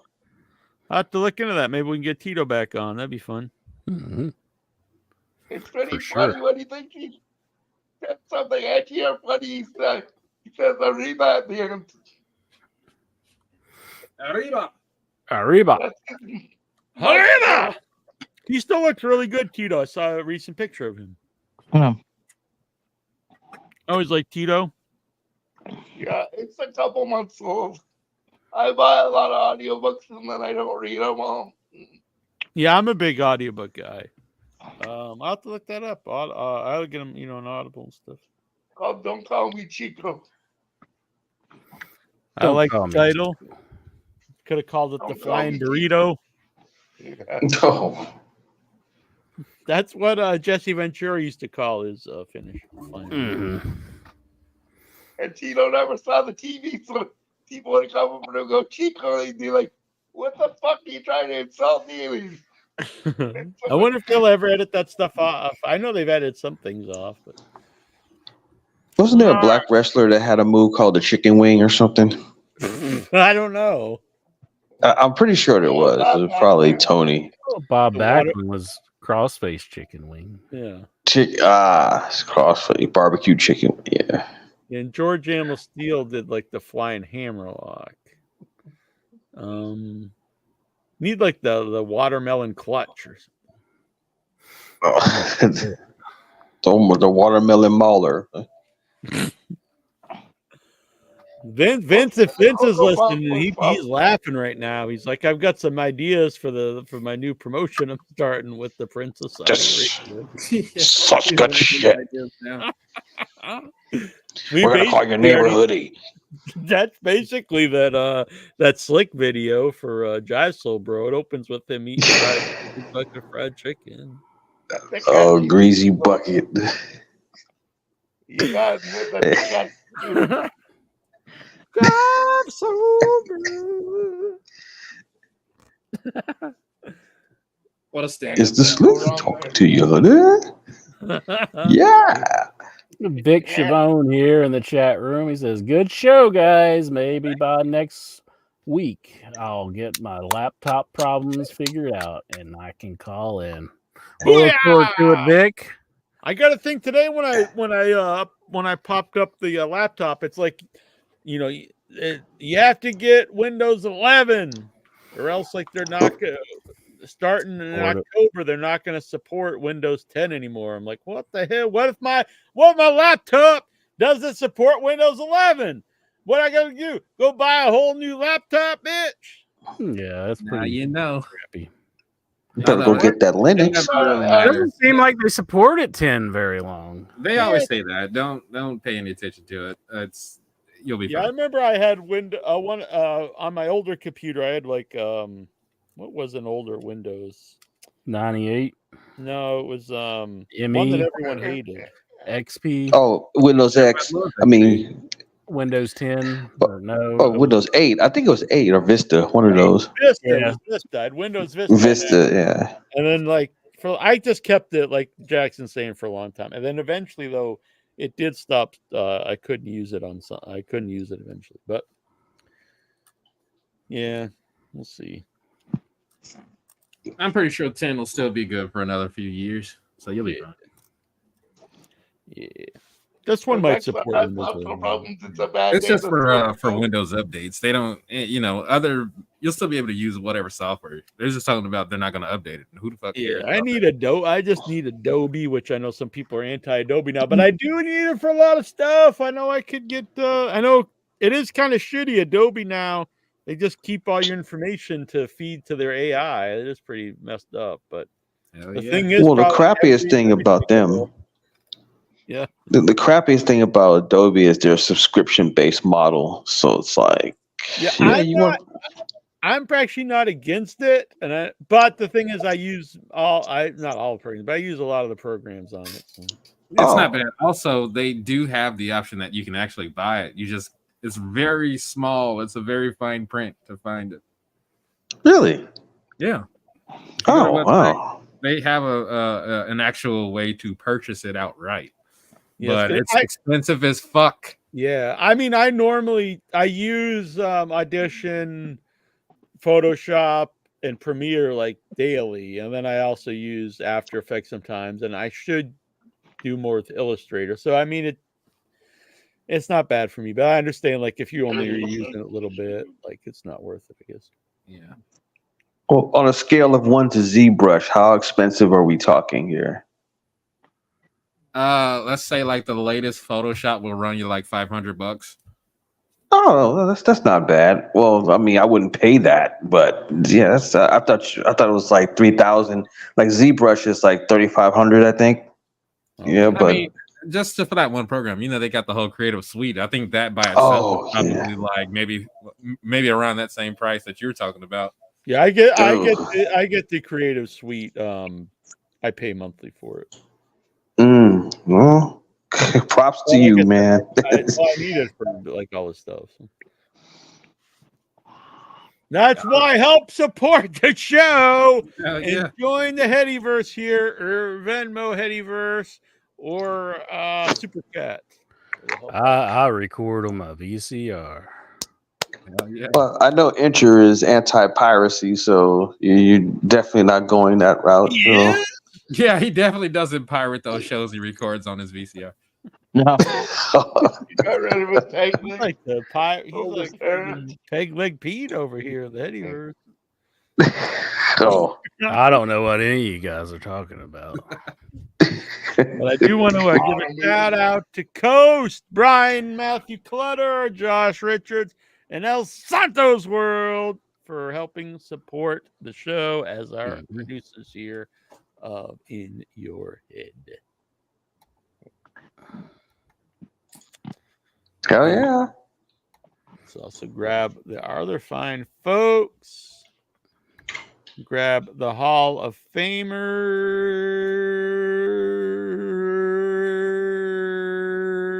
Baby Snake Ass Master R420 says Windows 10 support ends October 2025, I believe.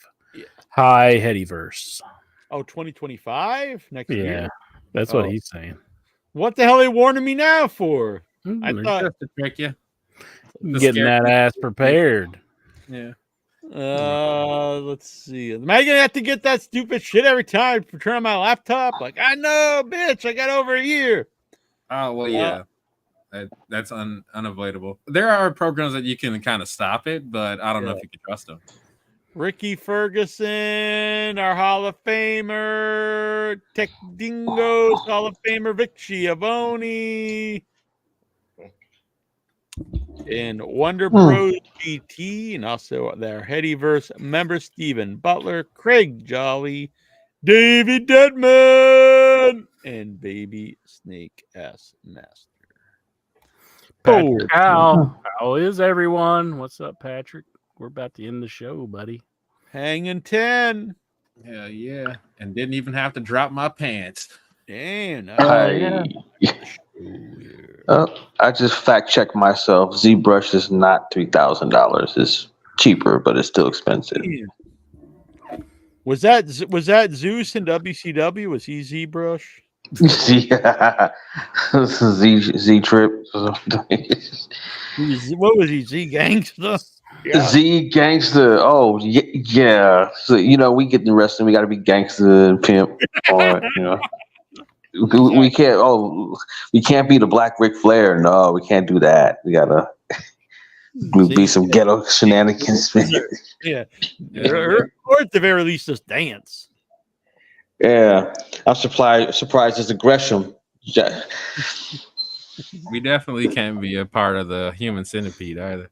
That's true. That's true. So, for people who don't know, I was going to be in the Human Centipede 3, and so I have some friends who worked on the movie, and Zeus refused to be part of the Human Centipede. He'd only be the front of the Human Centipede. Which is all fine and good, because I'm not saying I would want to really do that either, but he did agree to do it and sign a contract for the movie, but then refused to do it when they were making the movie.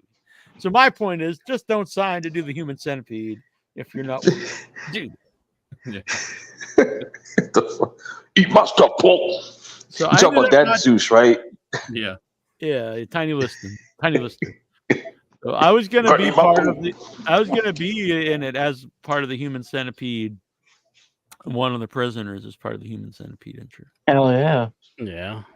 But why I didn't insure was not. I was gonna do whatever. It's not like you're really sewn to someone, but you had to be an LA native. And then after I was like, oh no, I'm not. Everyone I knew was like, well, dude, you should that kind of stuff. You just lie and say yes, and then you just go to LA. But yeah, that's been a lot of advice I've had from my friends in LA is always lie. Hell yeah. Just tell them, sure, I live at that house everyone else lives at. Or if like, have you ever done this? You just say, yep, of course. Yep. Why? Exactly. Make it till you make it. Can you ride a horseback? Yep. Then you go learn. I sure can. Or just hop on the horse and wish for the best. Right. I rode a horse here. When I did the first feature, they asked me if I would do BTS, and I was like, yeah, of course. And I actually didn't know what that meant, and so I googled it afterwards. I was like, oh, behind the scenes. I was like, oh yeah, that's funny. I'm glad I didn't agree to something really horrendous. So. Next thing you know, you're in a dungeon bound up. This is from Josh. Who is your Mount Rushmore of airbrush wrestling gear? Rick Rude, RVD, Bagwell, and Jimmy Hart of mine. Well, it's hard to argue. I mean, that's probably going to be everybody's. But if I would pick one, though, I'm going to go with Rick Rude. Yeah, I think Rick Rude, too. I mean, Peyton Jake Roberts' life on his trunks was just too good. Cheryl Roberts. That's it. Honestly, if someone out there is like, you're looking for your just something you just need to stand out a little bit. You're in AEW or NXT or WWE. I think I'm not even joking. Like, look into that. Start getting some airbrush tights. No one really does it right now. It'd be unique. You can do a lot of fun stuff with it. I completely agree, Dave. I'm a big fan of Human Centipede 2. I think the third one is basically unwatchable. I agree, Deadman. Yeah, it's a really bad movie. I would argue by design it's supposed to be bad. I have a theory on that, but that's for another show. All right, Bruce is sending me a lot of messages here. Bruce, you know we're doing the show live here, buddy. If you want to say something, you should have came on the show. Oh, here you go. Oh, thank you. We'll end October 20. Okay. So, yeah, I just noticed it when I booted up my laptop for the show, and I didn't look too much. I just saw October, so I assumed it was this year, not next year. So. All right. Fuck it. We'll worry about it next year. There you go. That's how you get things done. Just got to see it every day. Yeah. So yeah, help pay for my Adobe to edit all these shows and whatever. So send me some money. No, I don't know. But you can help support the show here to run the StreamYard and whatnot if you like. But we're still gonna do the show, so I don't want people to feel like they're obligated. But it does help out. All right, Inchman. Makes it easier. Yeah, of course. Yep. And then we do appreciate it. Even get your name right up here. All right, Inch Baby, Inch Daddy. Anything else here of mine before we ride off into the sunset together? I just want to say that I love y'all, each and every one of you. Love you, Inch. Love you so much. I love every inch of you,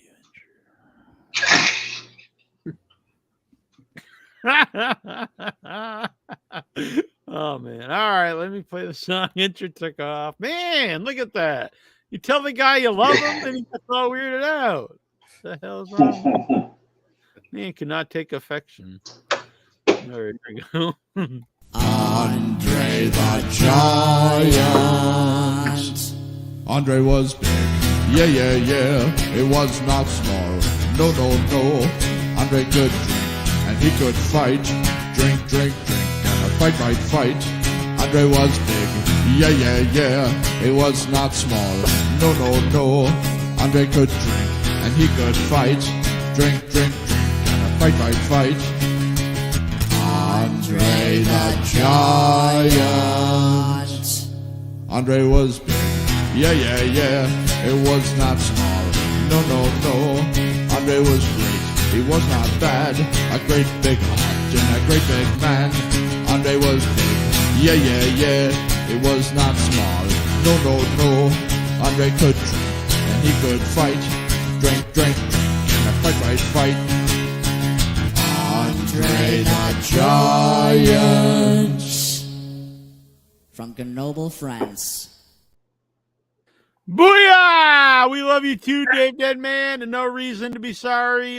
Baby Snake Ass Master 420. I started yelling at you before I realized it was a something that was useful to what I said earlier. So I appreciate that. All right. Next week, this is Jackie Jones. And Coast, I thought he's flipping us off, but yeah, he's doing this. We got Goosey, we got Ludite Supreme, Johnny Cakes. And Jonathan Jackson. Run me a fucking river. This tea really's got. What is this tea? It's Yogi Bright Day tea. It's really getting me kind of. I didn't even have coffee tonight. It's just this tea.